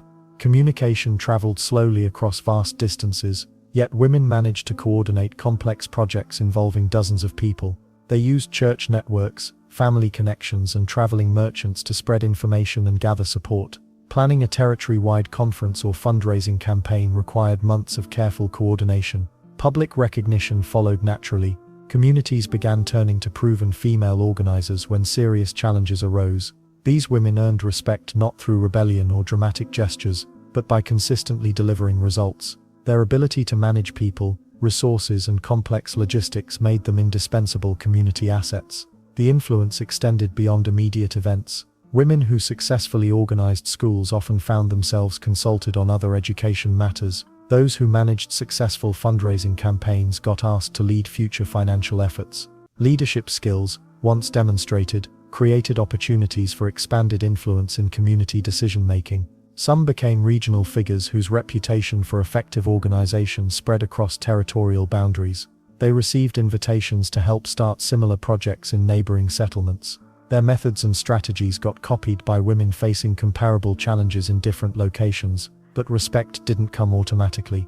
These leadership roles required proving competence repeatedly while navigating male skepticism and social expectations about proper feminine behavior. Success meant demonstrating that organized, determined women could accomplish things that disorganized committees of men could not. The organizational foundations these women built would prove crucial when bigger changes started sweeping through the West. Communities with strong leadership structures and established networks would adapt more successfully to coming challenges. However, these same organizational skills would soon be tested in courtrooms and legal battles that would determine women's futures in ways nobody expected. Building successful communities in the Wild West was one thing, but keeping them running fairly required something else entirely: legal systems that actually worked. Women found themselves thrust into courtrooms, land offices, and legal battles they never expected to fight. The thing is, most of these women had zero legal training, yet they were arguing cases that would shape property rights for generations. Sally Skull became legendary not just for running cattle but for her fierce battles with government officials over ranch boundaries. She'd march into courthouses wearing her pistols, demanding judges explain why her legal land claims were being questioned. Her arguments weren't polite or pretty, but they were effective. Sally won most of her cases by sheer determination and an encyclopedic knowledge of homestead laws that she'd memorized out of necessity. Then there's the fascinating case of women fighting for contract rights. Female business owners regularly faced situations where suppliers or customers tried to break agreements assuming women couldn't or wouldn't take legal action. They were wrong. Women like Ellen Watson, who ran a successful cattle operation, dragged dishonest partners into court and won judgments for payment, breach of contract, and sometimes damages for lost business. Property disputes created the most drama. Homestead laws technically allowed single women to claim land, but local officials often tried every trick to deny these claims. Women had to prove they'd improved their land by building structures, planting crops, and living there continuously for required periods. Sounds simple enough, right? Well, male neighbors sometimes filed competing claims or challenged women's residency, forcing lengthy court battles. Elizabeth Wilkins spent 3 years fighting a land dispute in Colorado after a neighboring rancher claimed she'd abandoned her homestead during a harsh winter. She hadn't abandoned anything. She'd been trapped in town by blizzards. Elizabeth gathered testimony from shopkeepers, the doctor who'd treated her frostbite, and even the minister who'd given her shelter. Her meticulous record-keeping and witness statements won her case, but the legal fees nearly bankrupted her. Marriage and divorce laws created another battlefield entirely. Western territories often had more liberal divorce laws than eastern states, attracting women seeking to escape bad marriages. But divorce meant navigating complex property divisions, child custody arrangements, and sometimes alimony disputes. Women had to prove grounds for divorce, cruelty, abandonment, or adultery, while protecting their financial interests and children's welfare. Courts slowly began recognizing women's business capabilities through these legal challenges. Female entrepreneurs won cases establishing their right to enter contracts, own businesses independently of husbands, and collect debts owed to them.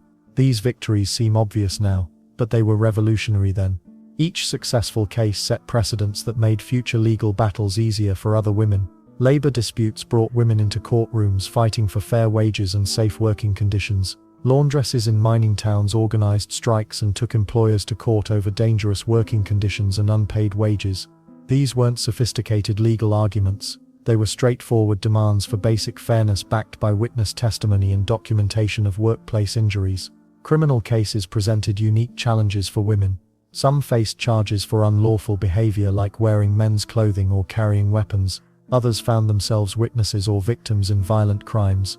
Belle Starr's numerous court appearances for alleged cattle rustling made her famous, though she was acquitted more often than convicted. Her legal troubles stemmed partly from her association with known outlaws and partly from authorities' frustration with her independent lifestyle. Women also pushed boundaries by serving as witnesses in cases where their testimony might have been dismissed elsewhere. Western courts, desperate for any reliable testimony in sparsely populated areas, began accepting women's sworn statements in property disputes, criminal cases, and business conflicts. This practical necessity gradually expanded women's legal standing. The advocacy efforts growing from these individual legal battles laid groundwork for broader rights movements. Women who'd successfully fought property cases began organizing to challenge voting restrictions. Those who'd won business disputes started pushing for expanded contract rights. Legal victories created confidence and provided tactical knowledge for future campaigns. What's remarkable is how these women approached legal challenges without formal training. They studied laws by reading statutes aloud to each other, sought advice from sympathetic lawyers, and developed sophisticated strategies for presenting their cases. Many became skilled at gathering evidence, organizing witnesses, and crafting persuasive arguments. Some women even began providing informal legal advice to neighbors facing similar challenges. This grassroots legal education network helped spread knowledge about property rights, contract law, and court procedures throughout Western communities. Knowledge became power, and power slowly translated into expanded rights. The cumulative effect of thousands of individual legal victories was revolutionary. Each successful case established precedents, challenged discriminatory practices, and demonstrated women's legal competence. Courts that initially viewed female litigants with skepticism gradually developed respect for their preparation and arguments. These legal battles demanded courage, but they also required strategy, persistence, and detailed knowledge of complex laws. The women who fought and won these cases weren't just claiming individual rights, they were reshaping legal systems and creating pathways for future generations. But their greatest celebrations came during rare moments of leisure, when all that legal stress could finally be forgotten. After weeks of back-breaking work, constant worry about wolves attacking livestock, and eating beans for the third meal in a row, frontier women needed something to look forward to. Enter the barn dance, where coal-used hands suddenly held silk ribbons and mud-caked boots transformed into dancing slippers. These weren't your fancy city ballroom affairs. Picture Sarah Jenkins scrubbing dirt from under her fingernails at 4 in the afternoon, then appearing at sundown in her one good dress, ready to waltz until midnight. The same woman who could wrestle a stubborn calf that morning would be gliding across a makeshift wooden floor by evening.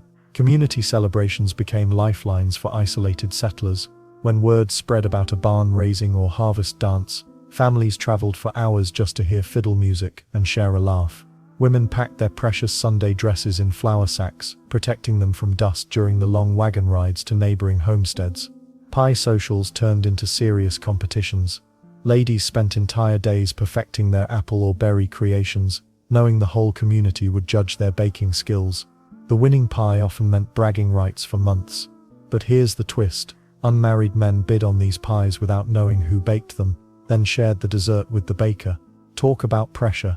Poor Mary Hutchinson once watched her burnt cherry pie sell for 50 cents, while her rival's perfect peach creation went for $3. Music brought magic to the hardest lives. Women who spent daylight hours hauling water buckets and chopping firewood suddenly became entertainment directors after dark. They organized singing groups, planned holiday pageants, and taught children folk dances passed down from their grandmothers back east. A harmonica or fiddle could transform a drafty cabin into a concert hall. Let's not forget that holidays required serious creativity on the frontier. Christmas decorations came from pine branches, berries, and whatever colorful fabric scraps women could spare. Easter meant dyeing eggs with onion skins or beet juice. 4th of July celebrations featured homemade flags sewn from precious red, white, and blue cloth, assuming anyone had those colors available. Then there were the shooting contests that became weekend entertainment. Women didn't just participate, they often won. Annie Oakley might be the famous name, but countless frontier women could outshoot their husbands and neighbors. These competitions drew crowds from miles around, with spectators betting on their favorite markswomen like modern sports fans. Horse racing created another outlet for both excitement and gambling. Women rode side-saddle in formal races but switched to regular saddles for serious competition. The sight of a determined woman urging her horse toward the finish line, skirts flying and hat barely staying put, drew cheers that could be heard across entire valleys. Storytelling became an art form during long winter evenings. Women shared tales from back home, ghost stories that made children huddle closer to the fire and gossip about neighboring families. These weren't just random conversations, they were carefully crafted entertainment that helped everyone forget their isolation and hardships. Community quilting bees combined work with socializing in brilliant ways. Ladies gathered to create beautiful bed covers while catching up on local news, sharing recipes, and discussing everything from child rearing to the best remedies for sick chickens. All fingers stayed busy while tongues wagged freely. But the real celebrations happened when someone got married or when a new baby arrived safely. Wedding receptions lasted for days, with neighbors bringing food, musicians, and enough energy to dance until dawn. Birth celebrations meant the whole community rallying around new mothers, bringing meals, and helping with household chores so families could actually enjoy these precious moments. Rodeos eventually became the ultimate frontier entertainment.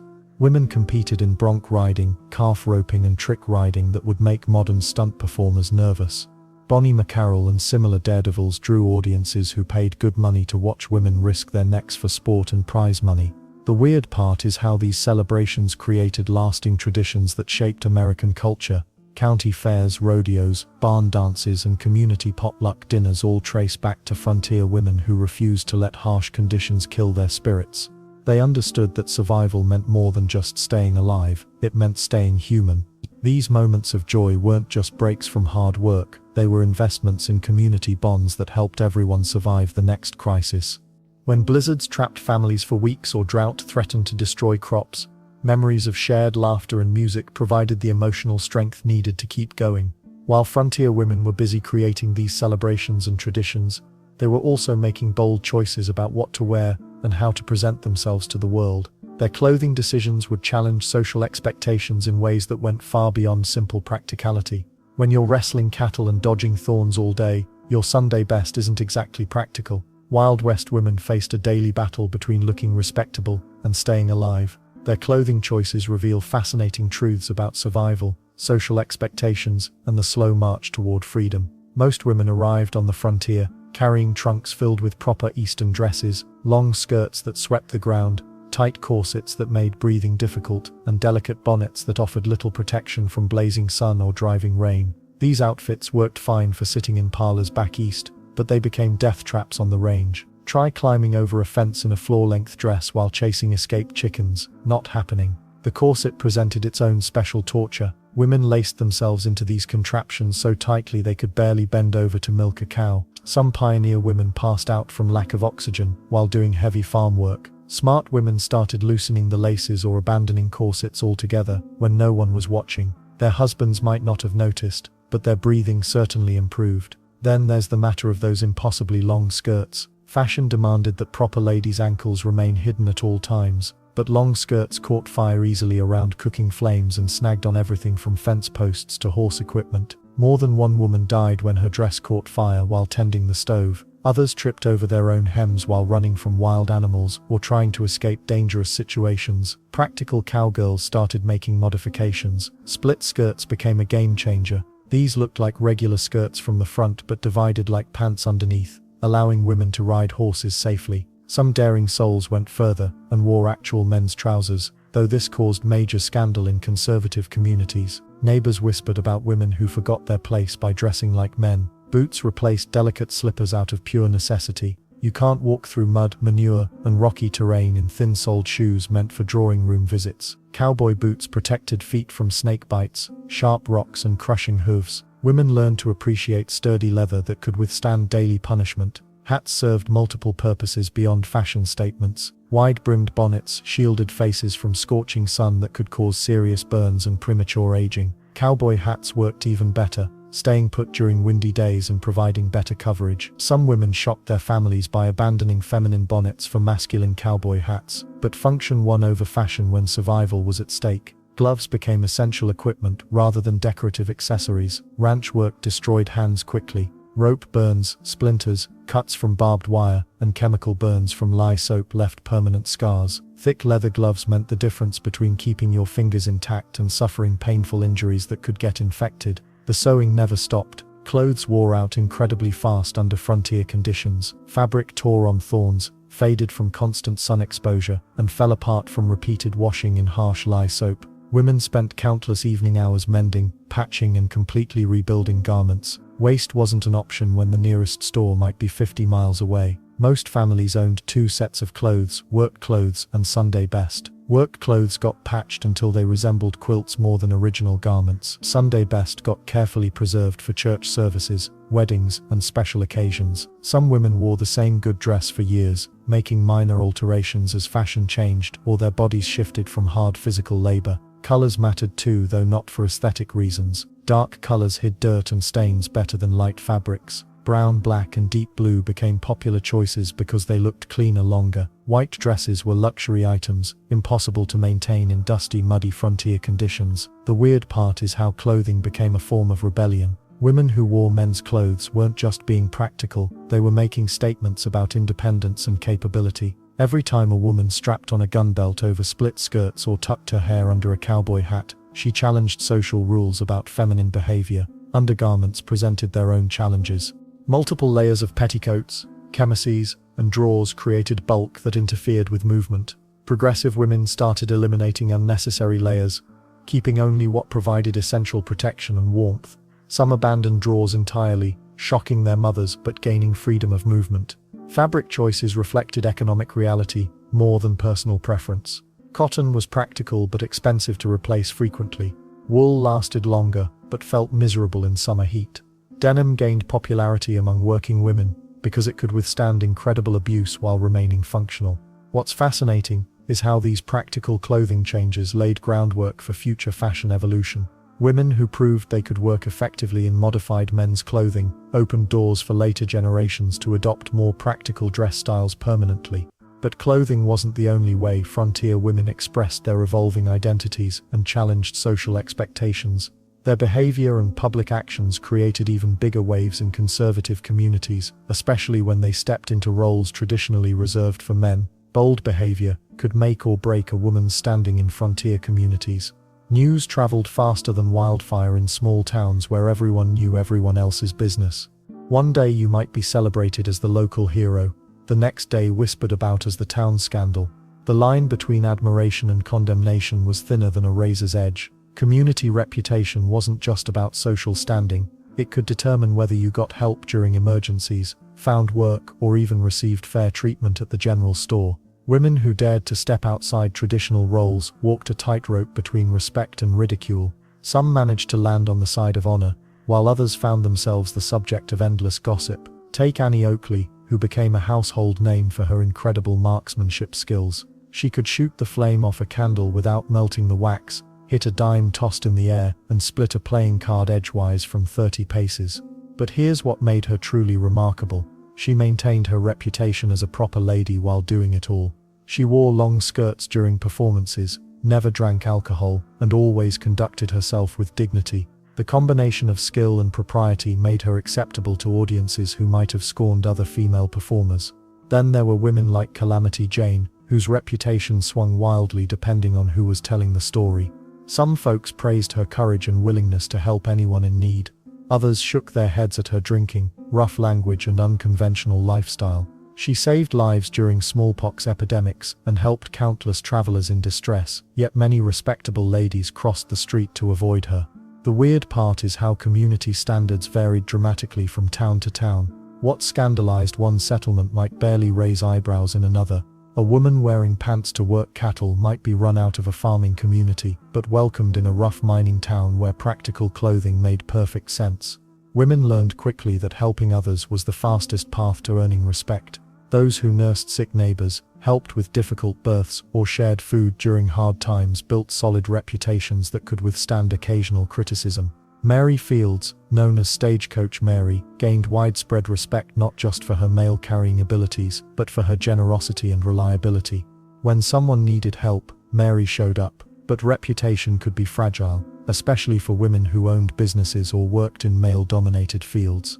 A female saloon keeper had to be twice as tough and 3 times as smart to maintain respect. She couldn't afford to show weakness or make enemies of powerful men in town.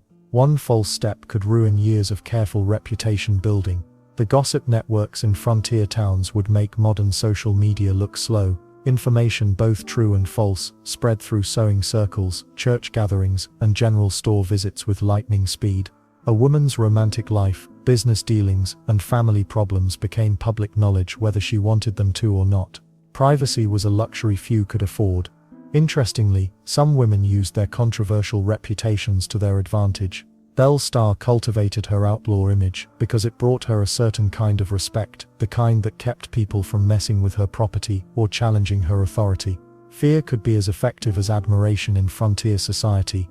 Marriage could complicate reputation in unexpected ways. A woman might gain respectability through marriage to a prominent man, or she might find herself tainted by her husband's poor reputation.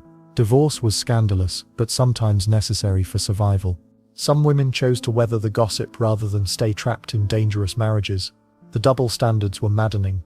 A man could drink, gamble, and fight without losing much social standing, but a woman engaging in the same behaviors faced severe consequences. Yet these same communities often depended on women's unconventional skills and courage during crises. When disaster struck, suddenly everyone appreciated the woman who could shoot straight or ride hard. What's fascinating is how some women managed to maintain dual reputations. They might shock people with their daytime activities, running cattle, carrying guns, or managing business deals, but win them back with their evening behavior at church socials or community gatherings. These women understood that reputation was about balance, not perfection. Age played a role too. Older women often enjoyed more freedom to act unconventionally, because they'd already proven themselves through years of service to their communities. A grandmother who'd helped birth half the town's children could get away with behavior that would destroy a young woman's reputation. The women who succeeded in building lasting respect shared common traits: reliability, generosity, and the wisdom to know when to conform and when to rebel. They picked their battles carefully and always remembered that their actions reflected not just on themselves but on other women watching from the sidelines. Understanding how reputation worked became essential survival knowledge, because tomorrow brought its own challenges, including brushes with genuine danger. While most women of the Wild West lived quiet lives of hard work and survival, a special few broke through to legendary status. These weren't just tough women, they became household names that still echo through American history today. Their stories got told in newspapers, dime novels, and eventually Hollywood movies. But here's the thing, separating fact from fiction with these famous faces proves trickier than you might expect. Calamity Jane stands as probably the most recognizable name from this era. Martha Jane Canary earned her nickname through sheer fearlessness and an uncanny ability to find trouble. She could outshoot most men, rode horses like she was born in the saddle, and supposedly served as a scout for General Custer. The woman drank whiskey straight, cursed like a sailor, and wore men's clothes when it suited her purposes. Stories claim she once rode 90 miles through hostile territory to get medical help for smallpox victims, True or exaggerated, nobody knows for sure anymore. Then there's Belle Starr, who took a completely different path to fame. She ran with outlaws and became known as the Bandit Queen of the Indian Territory. Belle married into crime, first to a Confederate guerrilla, then to a Cherokee outlaw. She organized cattle rustling operations and harbored fugitives at her ranch. The woman could plan a robbery as easily as most ladies planned Sunday dinner. Belle got gunned down in 1889, but not before newspapers had made her into a Wild West sensation. Annie Oakley represents the more respectable side of female fame. This Ohio farm girl discovered she could shoot better than practically anyone alive. By age 15 she was winning shooting contests against grown men. Buffalo Bill Cody hired her for his Wild West show, where she became the star attraction. Annie could hit a dime thrown in the air, shoot cigarettes from her husband's lips, and split playing cards edgewise. She performed for royalty in Europe and became America's first female superstar. The difference? Annie built her reputation on skill, not scandal. But let's not overlook stagecoach Mary Fields, who broke barriers in ways that still seem remarkable today. Born into slavery, Mary later became the first African-American mail carrier in the United States. She got the job by being the fastest applicant to hitch a 6-horse team, beating out all the men who applied. Mary stood 6 feet tall, packed a revolver, and never missed a mail delivery in nearly a decade of service. The Postal Service trusted her with their most dangerous routes through Montana Territory. When her stagecoach broke down or got stuck, she'd walk miles through snow to make sure people got their letters. Pearl Hart deserves mention as one of the last stagecoach robbers in America. This Canadian woman ended up in Arizona Territory, where hard times drove her to desperate measures. In 1899, Pearl and an accomplice held up a stagecoach near Globe, Arizona. She wore men's clothing and brandished a revolver, making off with over $400. The robbery made national headlines partly because female bandits had become so rare by that time. Pearl got caught, tried, and sentenced to prison, but the whole episode made her famous across the country. Poker Alice Ivers took a different gambling approach to Wild West fame. After her husband died, this English-born woman discovered she had extraordinary luck and skill at cards. Alice could calculate odds faster than most people could shuffle, and she wasn't afraid to bet big when the situation called for it. She ran gambling operations across several states, smoked cigars, and carried a gun for protection. The woman claimed she never played cards on Sundays, keeping some standards even in a lawless profession. What made these women legendary wasn't just their individual accomplishments. They lived during a time when most females were expected to stay home, keep quiet, and follow strict social rules. These ladies threw those expectations out the window and did whatever it took to survive and thrive. Some chose crime, others chose showmanship, and a few found ways to work within the system while still breaking new ground. The weird part is how their stories got twisted over time. Newspaper writers embellished details to sell more papers. Dime novelists added romance and drama that never happened. Hollywood later invented entirely fictional adventures for these real women. Today, sorting out truth from legend requires serious detective work by historians, yet their core achievements remain undeniable. They proved women could handle dangerous jobs, led outlaw gangs, perform incredible feats of skill, and build their own paths to success. These famous faces became symbols of possibility during an era when most women had very few options available to them. Their celebrity status opened doors for countless other women who needed inspiration to take risks and break free from traditional limitations. The spiritual foundations that sustained many frontier women through their daily struggles deserve exploration next. The sound of church bells wasn't something most frontier women heard every Sunday, but that didn't mean faith disappeared on the plains. Religious life in the Wild West looked nothing like the neat rows of pews back east, yet it became the backbone that held many communities together. Sunday mornings on isolated homesteads started with Bible readings around the kitchen table. Mothers would gather their children, sometimes as many as 10 or 12, and read scripture by candlelight or oil lamp. The family Bible often doubled as the only book in the house, its pages worn thin from constant use. These weren't fancy leather-bound editions either.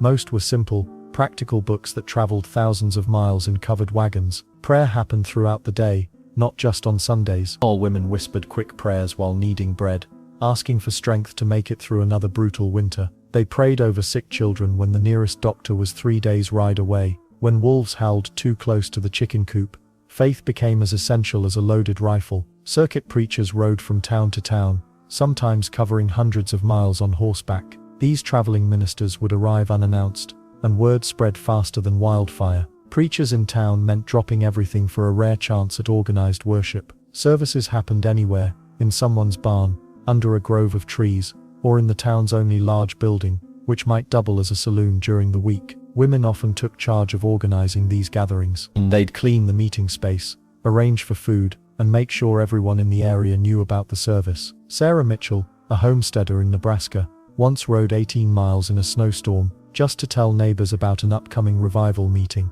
That's dedication that puts modern church attendance to shame. The singing was something special, without fancy organs or trained choirs. Voices carried across the plains with pure emotion. Amazing Grace, and How Great Thou Art took on new meaning, when sung by people who genuinely faced death and survived. Harmonicas and fiddles provided accompaniment when available, but most of the time, it was just raw human voices lifting up together. Religious holidays required serious creativity. Christmas in a sod house meant making decorations from whatever was available, maybe some evergreen branches if you were lucky, or paper stars cut from old newspapers. Easter celebrations happened regardless of weather, even if snow still covered the ground in April. Women would save their best dress for these occasions, the same one they'd worn to get married, and would eventually be buried in. Some women became spiritual leaders themselves when no formal clergy was available. Mary Austin Thompson led Sunday services for her Montana community. For over 3 years, she couldn't officially perform weddings or baptisms, but she could sure deliver a sermon that kept people awake. Her neighbors said she had a gift for making Bible stories feel relevant to frontier life. Then there were the camp meetings, multi-day religious gatherings that combined worship with social interaction. These events drew people from miles around, creating temporary tent cities on the prairie. Women would cook enormous meals for hundreds of visitors, sharing recipes and gossip along with prayers. Kids ran wild while adults caught up on news from distant homesteads. Faith provided comfort during the darkest times. When Martha Williams lost 2 children to scarlet fever in the same week, her church community rallied around her family. They brought food, helped with chores, and simply sat with her during the worst grief imaginable. This wasn't just religious duty, it was survival insurance. Everyone knew they might need the same support someday. Different denominations sometimes clashed in small towns. Methodists might look down on Baptists, while Catholics faced suspicion from Protestant settlers. But crisis had a way of erasing those divisions. When grasshopper swarms destroyed entire crops, denominational differences seemed pretty petty compared to facing starvation together. Native American spiritual practices added another layer to frontier religious life. Some women learned herbal medicine and healing traditions from indigenous neighbors, blending these practices with their Christian beliefs. This mixing of traditions wasn't always accepted by formal church authorities, but practical frontier life demanded whatever worked. Sunday school often meant one woman teaching every child in the area, regardless of age. These makeshift classrooms used whatever materials were available. Maybe a few torn Bible story books, some slate boards, and a lot of creativity. Education and religion went hand in hand when resources were scarce. Prayer circles became powerful community networks. Women would gather weekly to pray for specific needs: sick neighbors, successful harvests, safe travels for family members. These meetings served multiple purposes: spiritual support, information sharing, and social connection all rolled into one essential gathering. But religious life wasn't the only way frontier women built their support systems. The unique struggles they faced as women required different kinds of community bonds, ones that went beyond Sunday services into the practical realities of surviving in a man's world. Life in the Wild West was tough on everyone, but women faced challenges that men simply didn't have to worry about. While everyone dealt with harsh weather, dangerous animals, and backbreaking work, women carried an extra burden that history books often glossed over. Childbirth alone could be a death sentence. No hospitals, no doctors within 100 miles, just you, maybe a neighbor woman if you were lucky, and prayers that everything would go right. Women died in labor regularly, leaving behind grieving husbands and motherless children. Those who survived often faced complications that plagued them for life. Torn muscles, infections, and internal injuries were common, yet women were expected to bounce back and keep working within days. The physical toll of frontier life hit women differently than men. Hauling water from wells, scrubbing clothes by hand, and lifting heavy pots over open fires wreaked havoc on their bodies. Arthritis set in early from constant manual labor. Backs gave out from bending over washboards and garden plots. Hands became gnarled and scarred from handling rough tools and hot cookware. By age 30, many women looked 50. Then there was the social pressure that never let up. Society demanded that women marry and have children, regardless of their personal desires or circumstances. Single women were viewed with suspicion. Divorced women faced outright hostility. The expectation was clear: find a husband, bear his children, and keep house. Period. Dreams of independence or adventure were considered unnatural for proper ladies. Money remained largely out of women's reach, even when they worked as hard as any man. Banks refused to give women loans without a male co-signer. Property ownership, while legally possible in some territories, required jumping through hoops that men never faced. Women could work themselves to the bone building up a business, only to watch it legally belong to their husbands or fathers. But here's where it gets really frustrating. Women couldn't vote in most places, which meant they had zero say in the laws that controlled their lives. Local officials, all men, decided everything from property taxes to marriage laws to business regulations. Women could be the backbone of a community, but they couldn't officially participate in running it. The isolation hit women particularly hard because they were often stuck at home with children, while men traveled for business or socializing. A rancher might ride into town regularly to sell cattle or buy supplies. His wife stayed behind, sometimes going weeks without adult conversation beyond her husband. The loneliness could drive women to depression, with no real help available. Let's not forget the unique dangers women faced. Pregnancy made them vulnerable during Indian raids or bandit attacks. They couldn't run as fast or fight as effectively when carrying a child. New mothers were practically helpless for weeks after giving birth. Yet the threats remained constant. Some women lost babies during terrifying escapes from danger. Domestic violence was another harsh reality that few talked about openly. Abusive husbands faced little legal consequence on the frontier. Law enforcement was scarce, and social attitudes blamed women for provoking their husbands. Women trapped in violent marriages had nowhere to go, and no resources to start over. Divorce was theoretically possible, but socially devastating and financially impossible for most. The clothing expectations alone could be dangerous. Long skirts caught fire easily around open flames. Corsets made breathing difficult during physical labor. Bonnets limited vision when riding horses or working with livestock. Yet women who adopted practical men's clothing faced ridicule and sometimes violence from outraged community members. Medical knowledge specific to women's health was practically non-existent. Menstruation, pregnancy complications, and reproductive health issues were shrouded in ignorance and shame. Women suffered in silence with conditions that could have been treated with basic knowledge. Midwives passed along what wisdom they could, but much of it was folklore mixed with superstition. The weird part is how women were simultaneously praised and dismissed. Communities celebrated pioneer mothers and brave frontier women in speeches and newspaper articles. But those same communities denied women basic rights and treated them as property rather than partners. The contradiction was maddening. Despite all these obstacles, women found ways to support each other that kept them sane and alive. They shared medical knowledge, pooled resources during emergencies, and created informal networks that provided emotional support. When official systems failed them, they built their own. Some women pushed back against these limitations in creative ways. They ran businesses under their husbands' names. They influenced politics through church groups and social organizations. They taught their daughters to be tougher and more independent than previous generations. The strength required just to survive as a woman in the Wild West was extraordinary. They endured pain, discrimination, and danger that would have broken many people. Yet they persevered, raised families, and helped build communities that would outlast them by generations. While men in the Wild West certainly faced their share of hardships, the unique struggles women endured shaped them into some of the most resilient people in American history. Their battles weren't just against the harsh frontier environment, but against a social system that limited their potential at every turn. The circus came to the Wild West, but it wasn't under striped tents with peanuts and popcorn. It arrived in the form of traveling shows that turned frontier skills into pure spectacle. Women who had spent years mastering horses and guns suddenly found themselves with a stage to showcase talents that most folks back east couldn't even imagine. Buffalo Bill Cody's Wild West show became the most famous of these traveling extravaganzas. Starting in the 1880s, these shows crisscrossed America and even toured Europe, bringing carefully choreographed versions of frontier life to amazed audiences. But here's what made it interesting. The women weren't just props in frilly dresses, they were the main attractions, performing death-defying stunts that left crowds speechless. Annie Oakley became the undisputed queen of this world. Her sharpshooting skills were so precise she could split a playing card edgewise at 30 paces. She'd shoot cigarettes from her husband's lips, extinguish candles with bullets, and hit dimes tossed into the air. Audiences called her Little Sure Shot, and she earned more money than most men of her era.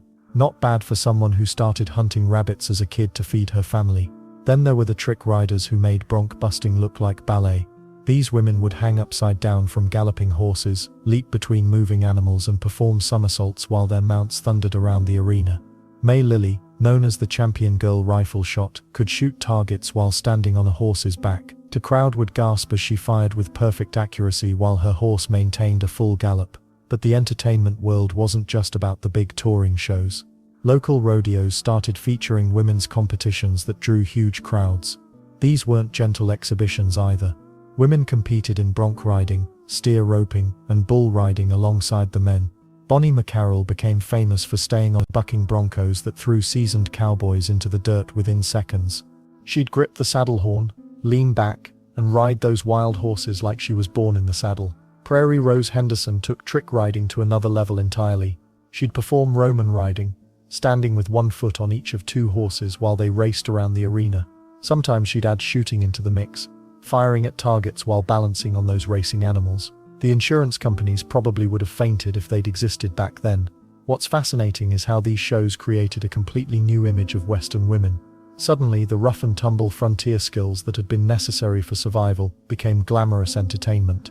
Women who might have been considered too bold or unconventional in their small towns were now celebrated as stars. They wore elaborate costumes with fringe and beadwork, but underneath all that flash were real skills earned through years of hard frontier living. Calamity Jane tried her hand at show business too, though with mixed results. She joined Buffalo Bill's show for a brief stint, but her drinking and unpredictable behavior made her more of a liability than an asset. Still, her reputation as a fearless frontierswoman drew crowds who wanted to see the legendary woman who'd supposedly ridden with Wild Bill Hickok. The financial opportunities were genuine. Top female performers could earn hundreds of dollars per month when average workers made maybe 20. Some women saved enough money from their entertainment careers to buy land, start businesses, or support their families back home. It beat washing laundry or running boarding houses by a considerable margin. European audiences were particularly enchanted by these Western women. When Buffalo Bill's show toured England, Germany, and France, the female performers were treated like exotic celebrities. European women, restricted by much stricter social conventions, watched in amazement as American women galloped around arenas with rifles blazing and horses dancing beneath them.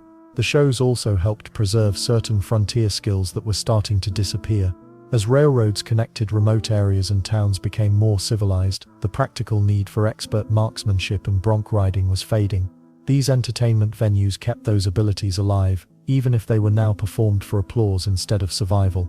Local theaters started booking female performers for variety shows too. Women would demonstrate rope tricks, perform with trained horses, or show off their shooting skills in smaller venues across the West. Some combined their frontier abilities with singing or dancing, creating unique acts that no Eastern performer could duplicate. But this entertainment boom created something deeper than just career opportunities.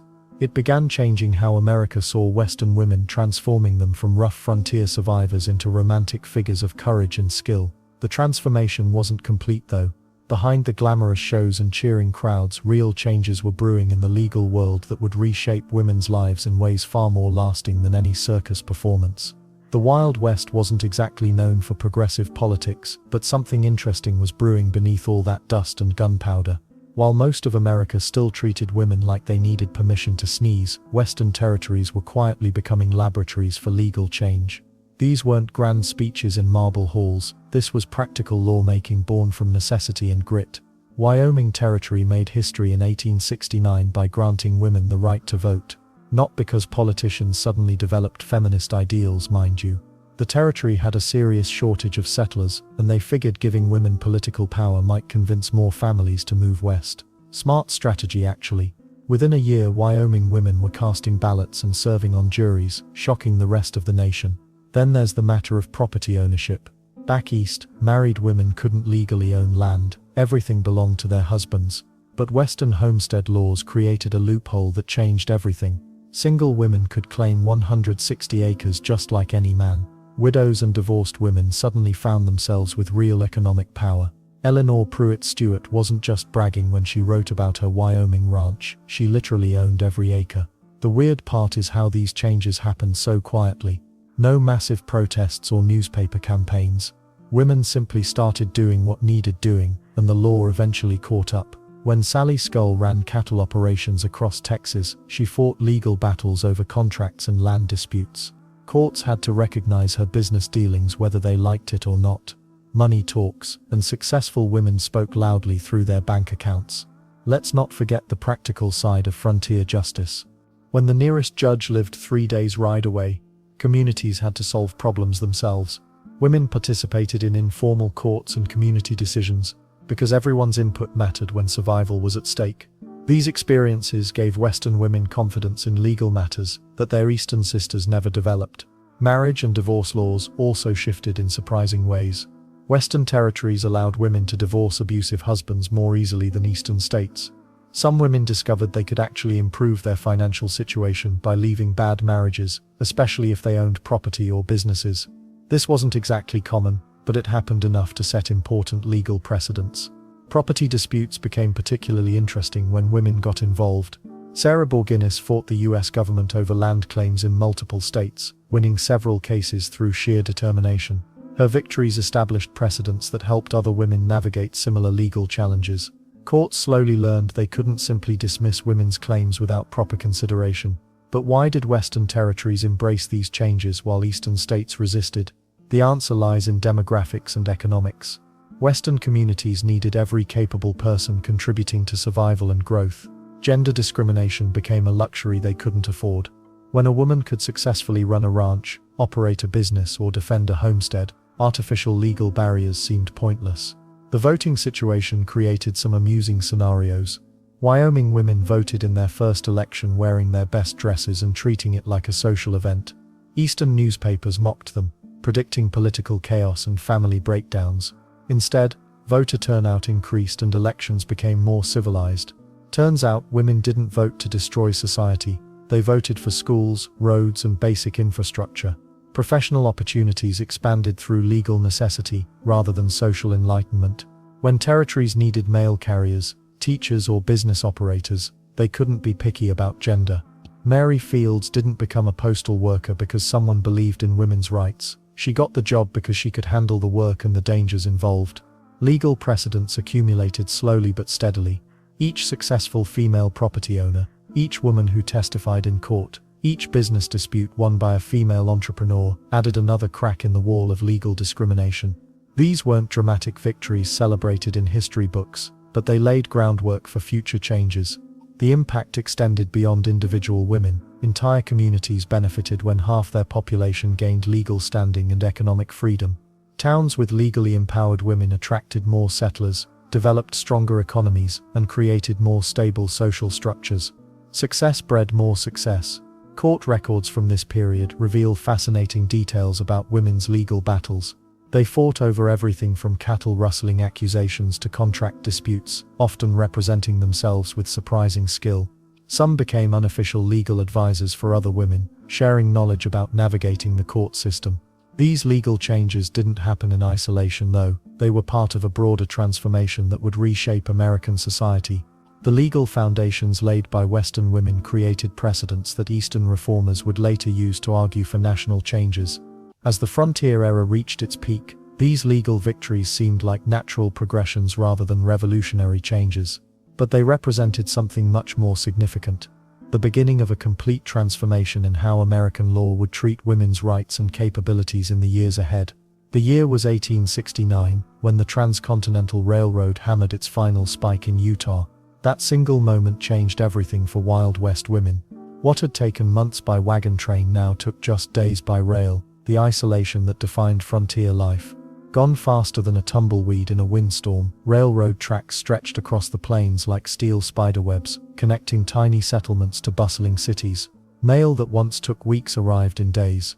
Women who hadn't seen store-bought fabric in years could suddenly order dresses from catalogs. The general store clerk became busier than a long-tailed cat in a room full of rocking chairs. But here's where it gets interesting. These same railroads that promised to make life easier also started strangling the independence women had fought so hard to build. Towns that once relied on local seamstresses and bakers now received goods from factories back east. Why pay Sarah to make your dress when you could order one cheaper from Chicago? The cattle drives that had employed so many tough cowgirls began shrinking too. Ranchers could ship their beef directly to market by rail, instead of driving herds hundreds of miles. Those legendary trail rides that tested women's grit and horsemanship, they became less common with each passing year. Then came the automobiles. Henry Ford's Model T rolled off assembly lines starting in 1908, and by the 1920s, even remote ranch families owned cars. Women who once spent entire days on horseback reaching the nearest town could now drive there in hours. The horse, that faithful companion of frontier women, slowly gave way to engines and gasoline. Cities grew like wildflowers after spring rain. Denver exploded from a rough mining camp to a proper metropolis. San Francisco rebuilt itself bigger and grander after the 1906 earthquake. These urban centers offered jobs that didn't exist on ranches: telephone operators, department store clerks, office secretaries. Young women started leaving the homesteads for steady wages and electric lights. The very skills that made Wild West women legendary became less necessary with each technological advance. Why learn to rope cattle when ranching operations mechanized? Why master open-fire cooking when gas stoves appeared in general stores?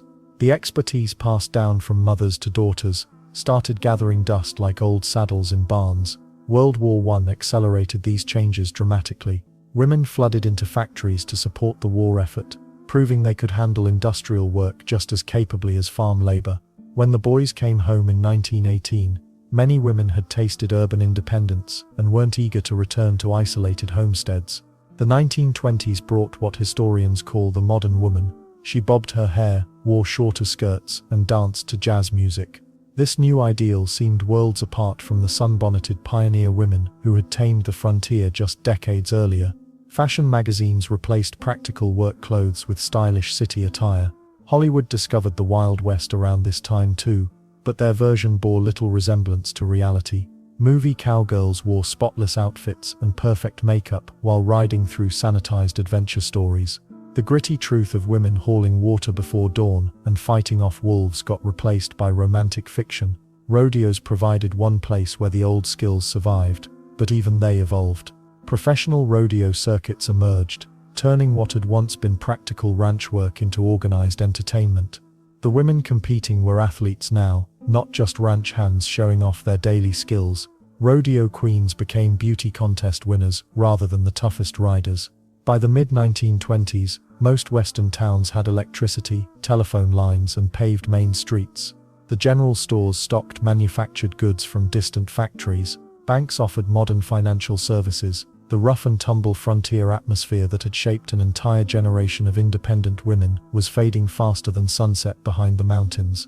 Rural schools consolidated into larger districts with professional teachers, ending the era when pioneer mothers educated their children around kitchen tables.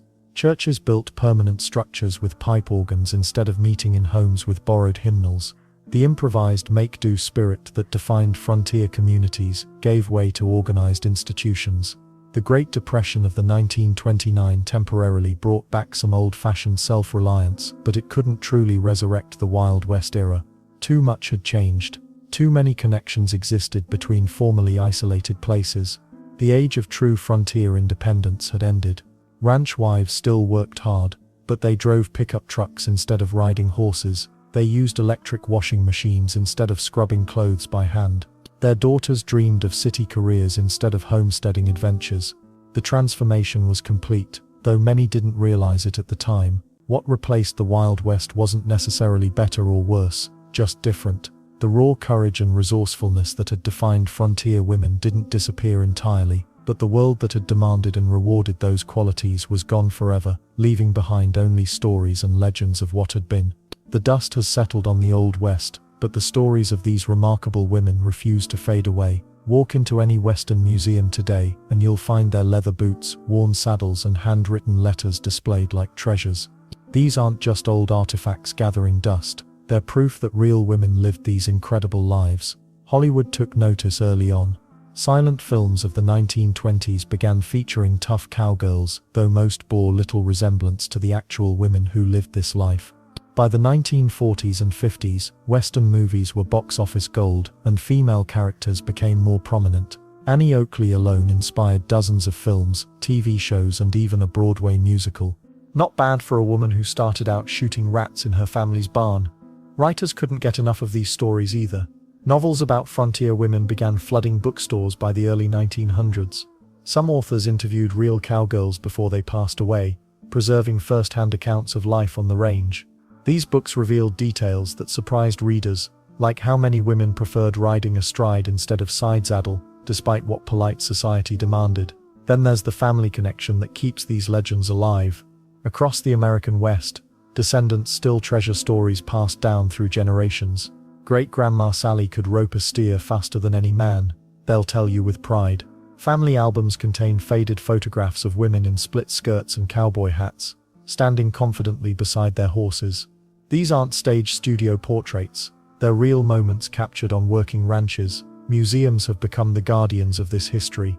The National Cowgirl Museum and Hall of Fame in Fort Worth houses an incredible collection. Visitors can see Belle Starr's actual pistol, letters written by homesteading women, and even preserved dresses that survived decades of harsh frontier life. The Smithsonian dedicates entire exhibitions to Western women, drawing crowds who want to understand what life was really like. Geographic landmarks tell their own stories too. Towns across the West bear names honoring these pioneering women. Calamity Jane's legacy lives on in Deadwood, South Dakota, where tourists still visit her grave. Mary Fields is remembered in Cascade, Montana, where a school now carries her name. Road markers and historical plaques dot the landscape, marking spots where remarkable women once lived and worked. Archaeological discoveries continue adding new chapters to their stories. Ranch excavations uncover personal items, combs, jewelry, children's toys, that reveal the human side of frontier life. These findings often contradict romanticized versions of the Old West, showing that real women dealt with mundane problems alongside dramatic adventures. The influence extends beyond just remembering the past. Modern rodeo culture draws directly from these early cowgirls. Professional barrel racers and bull riders trace their sports roots back to women like Bonnie McCarroll, who competed when it was considered scandalous. Today's rodeo queens may wear more elaborate outfits, but they're carrying on a tradition that started with practical working women. Academic historians have embraced these stories with renewed enthusiasm. Universities now offer entire courses focusing on women's roles in Western expansion. Graduate students write dissertations about female homesteaders, saloon owners, and ranch managers. This scholarly attention ensures that future generations will have access to carefully researched, documented accounts rather than just folklore. The impact on women's rights movements can't be overlooked either. Suffragettes in the early 1900s pointed to Western women as proof that females could handle independence and responsibility. These frontier examples helped break down arguments against women's voting rights. The connection between Western expansion and women's liberation became a powerful political tool. International fascination with American cowgirls has spread these stories worldwide. European museums feature Wild West exhibitions, and foreign tourists flock to dude ranches hoping to experience frontier life. Japanese collectors pay premium prices for authentic Western women's artifacts. The global appeal proves these stories transcend cultural boundaries. Modern technology helps preserve their legacy in new ways. Digital archives now contain thousands of letters, photographs, and documents related to frontier women. Genealogy websites help descendants trace their connections to famous cowgirls. Virtual reality experiences let visitors walk through reconstructed frontier towns and homesteads. The entertainment industry keeps evolving its portrayal of these women. Recent films and television shows attempt more historically accurate depictions, moving away from the glamorized versions of earlier decades. Documentaries featuring expert interviews and primary source materials provide educational alternatives to fictional accounts. What makes their influence truly lasting is how it challenged fundamental assumptions about gender roles. These women proved that courage, independence, and leadership weren't exclusively male traits. They demonstrated that circumstances could reshape social expectations faster than anyone thought possible. Their legacy raises fascinating questions about how we remember history, which stories get preserved, and which ones disappear. Why do some women become legends while others remain forgotten? These questions become even more intriguing when we examine what modern society chooses to emphasize about the Wild West experience. But understanding their lasting influence is just part of the story. The real treasure lies in examining what lessons these remarkable women left for future generations to discover and apply. The Wild West taught women lessons that universities couldn't offer. When your closest neighbor lived 5 miles away, and the nearest doctor was a 2-day ride through dangerous territory, you learned fast, or you didn't survive. These weren't gentle life lessons learned over tea and conversation. They came hard, earned through broken fingernails, sleepless nights, and the kind of determination that made grown men step aside with respect. Grit meant more than just toughing it out when times got rough. Sarah McKinney learned this when her husband died of pneumonia, leaving her with 3 children and a half-built homestead in Nebraska. Winter was coming, and she had 2 choices: pack up and head back east with her tail between her legs, or figure out how to finish building that house before the snow flew. She chose the hammer. By spring, neighbors were stopping by to ask her advice on construction techniques. That's grit with a capital G. But here's the thing nobody talks about enough. Creativity saved more lives than pure stubbornness ever did. When flour ran low, women didn't just make smaller biscuits, they experimented.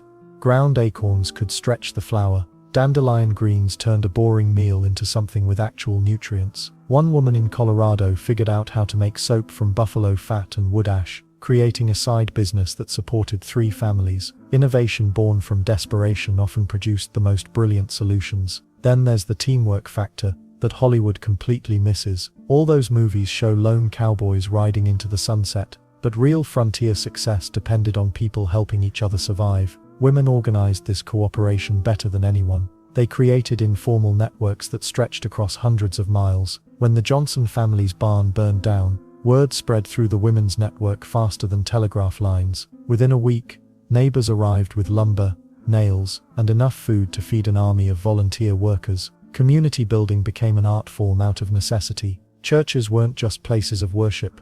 They served as schools, meeting halls, and emergency shelters. Women organized these multi-purpose institutions because they understood something important. Survival meant more than just staying alive. It meant creating a life worth living. Sunday dinners after church became planning sessions for the next community project. Who needs formal government when you've got determined women with organizational skills? Well, speaking of breaking rules, frontier life forced women to adapt traditions in ways that would have shocked their grandmothers back east. Proper ladies weren't supposed to wear pants, but try herding cattle in a long skirt during a thunderstorm. Proper ladies didn't handle money or make business deals, but when your family's survival depends on selling grain at the right price, propriety takes a back seat to practicality. These small rebellions against social expectations laid groundwork for much bigger changes later. The weird part is how frontier hardships actually created more freedom for women, not less. Eastern society had strict rules about everything: how to dress, how to speak, what jobs women could hold, even how to walk down the street. But when you're the only person within 50 miles who knows how to treat a rattlesnake bite, nobody cares whether you're wearing the right kind of bonnet. Competence earned respect faster than following etiquette rules ever could. Gender equality didn't happen because men suddenly became enlightened about women's rights. It happened because circumstances demanded it. When your wife can outshoot 3 men and knows more about treating sick cattle than the traveling veterinarian, arguing about women's capabilities starts looking pretty foolish. Reality has a way of changing minds faster than philosophical debates. These lessons about courage came in unexpected forms too. Sure, some women showed courage by facing down armed bandits or wild animals, but just as many showed it by getting up every morning to milk cows when they'd rather stay in bed, or by teaching children to read when they could barely keep their own hope alive. Courage wasn't always dramatic. Most of the time it looked like ordinary people doing extraordinary things because somebody had to. The ripple effects of these lessons spread far beyond the frontier. Daughters who watched their mothers build businesses, argue with government officials, and solve problems through pure determination grew up expecting to handle challenges the same way. They didn't see limitations as permanent fixtures. They saw them as problems waiting for creative solutions. But what made the biggest difference wasn't individual heroics or dramatic showdowns. It was the quiet revolution of women proving, day after day, that they could handle whatever life threw at them. They didn't need special treatment or protection from reality. They needed opportunities to show what they could accomplish when circumstances demanded their best efforts. These hard-won lessons shaped American ideals about independence, resourcefulness, and equality in ways that still influence us today. The frontier demanded the best from everyone, regardless of gender, and women rose to meet those demands with remarkable success. Their legacy reminds us that progress often comes disguised as necessity, and that real change happens one determined choice at a time. Of course, separating the real stories from Hollywood fiction requires looking past the glamorized versions we've all seen on screen. Hollywood got it all wrong, those flashy shootouts at high noon, pure fiction, the glamorous saloon girls in sparkly dresses. Nope, real Wild West women spent most of their time elbow deep in dishwater, not dodging bullets in perfectly clean outfits. The truth is way more interesting than the movies, but it doesn't sell tickets quite the same way. TV shows love to portray pioneer women as either helpless victims waiting for rescue or gunslinging beauties who never break a nail. The reality was messier, grittier, and far more impressive. Take Annie Oakley for instance. She became the poster child for Wild West entertainment, but even her story gets twisted. Sure, she could shoot the center out of a playing card at 30 paces, but she also spent hours practicing in muddy fields, dealt with stage fright, and worried about money like everyone else. The shows made her look effortless. Real life was anything but. Then there's the wardrobe situation. Modern Western movies dress their female characters in tight leather pants and low-cut tops that would have scandalized actual frontier towns. Real cowgirls wore practical split skirts that wouldn't catch in stirrups. They covered their arms to prevent sunburn and wrapped bandanas around their necks to keep dust out of their lungs. Fashion took a backseat to survival every single time. Most Wild West women never fired a gun in anger. They fired them at rattlesnakes, sick livestock, and occasionally to scare off coyotes. The dramatic standoffs in dusty streets, that happened maybe once or twice in the entire era, and probably involved drunk men, not steely-eyed heroines. Let's not forget how Hollywood loves the taming the wild frontier narrative. Movies suggest that civilized women arrived to clean up rough towns with their gentle influence. Reality check: these women were just as rough as their surroundings. They had to be. Mary Fields, the famous mail carrier, could outdrink and outcuss most men in Montana. She didn't tame anything, she adapted and thrived. The entertainment industry also loves the woman disguised as a man storyline. While some women did dress as men for safety or work opportunities, it wasn't nearly as common as movies suggest. Most women found ways to do traditionally male jobs while still wearing skirts. They didn't need disguises, they needed grit and determination. But here's where it gets really interesting. Modern historians keep discovering new stories that blow away both the Hollywood myths and the old history books. Recently found diaries reveal women running complex business operations, organizing political movements, and solving community problems in ways that never made it into the romanticized versions. Archaeological digs at old homesteads tell different stories too. They find evidence of women using sophisticated farming techniques, managing diverse livestock operations, and creating surprisingly comfortable homes in harsh conditions. No movie could capture the ingenuity required to turn a sod house into a warm, functional family home. Or the gunfighter legend particularly annoys historians. Belle Starr gets portrayed as some kind of glamorous outlaw queen. In reality, she was involved in petty theft and horse rustling. Not exactly the romantic bandit princess that dime novels made her out to be. She spent more time arguing with creditors than having shootouts. Popular culture also misses the diversity of the real West. African American women, Mexican women, Native American women, and Chinese women all contributed to frontier life. But most movies focus on white women in pioneer bonnets. The real story includes women from dozens of different backgrounds, each bringing their own skills and traditions. Even the famous mail-order bride concept gets twisted. Modern shows portray desperate women fleeing to marry strangers, while many of these arrangements were actually practical business partnerships. Women knew exactly what they were getting into, and many of these marriages worked out better than romantic courtships back east. The timeline gets scrambled too. Movies compress decades of gradual change into dramatic single moments. The Wild West era lasted roughly from 1865 to 1890. But popular culture treats it like everything happened in one exciting year. Real change came slowly, with women gradually gaining more freedom and opportunities over time. Professional rodeo competitions show how the myths persist today.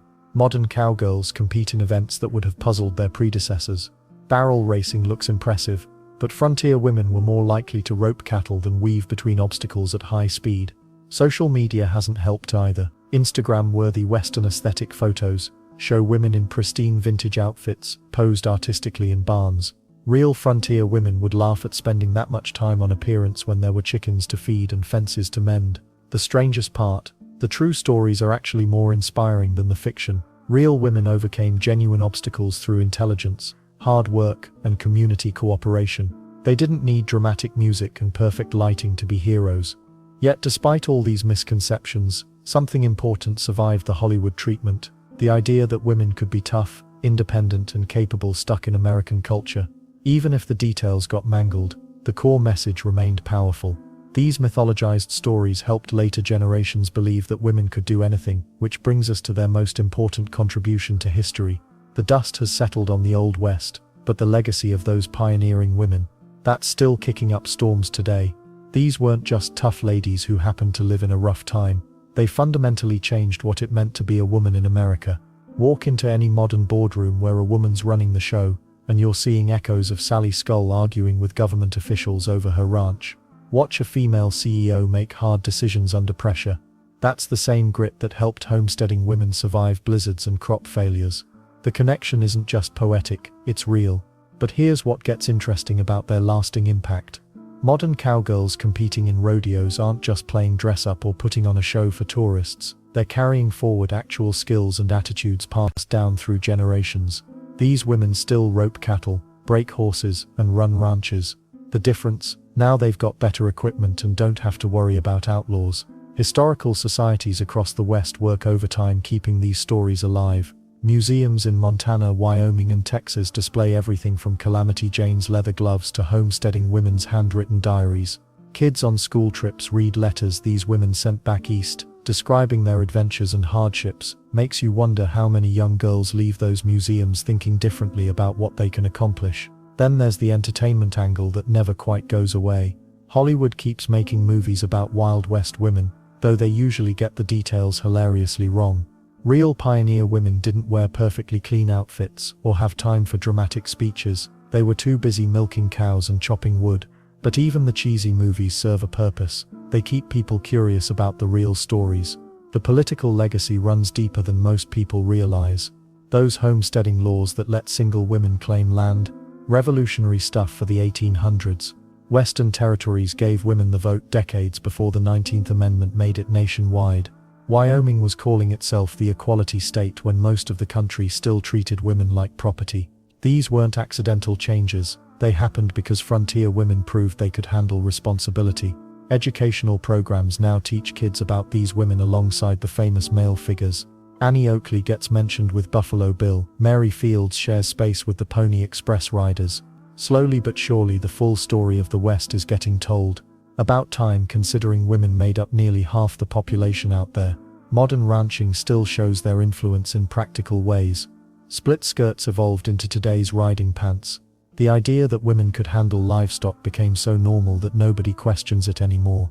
Female veterinarians, horse trainers, and ranch managers trace their professional roots back to those pioneering women who first proved gender didn't matter when there was work to be done. What's really fascinating is how their approach to community building became a template for American neighborhoods everywhere. Those sewing circles and church committees, they turned into PTAs and civic organizations. The idea that neighbors should help each other through tough times became part of the American character. These women didn't just survive, they created the social structures that helped everyone else survive too. Their letters and diaries preserved in archives reveal something unexpected. They weren't trying to be feminist icons or prove political points. They were just living their lives, making practical decisions and adapting to circumstances. The revolutionary part happened naturally, through necessity and common sense rather than grand gestures. College courses now study their contributions to American development. Business schools analyze how women like Ellen Jack succeeded in male-dominated industries. Medical schools discuss the midwifery skills that kept frontier communities healthy. Their practical knowledge became the foundation for modern expertise in countless fields.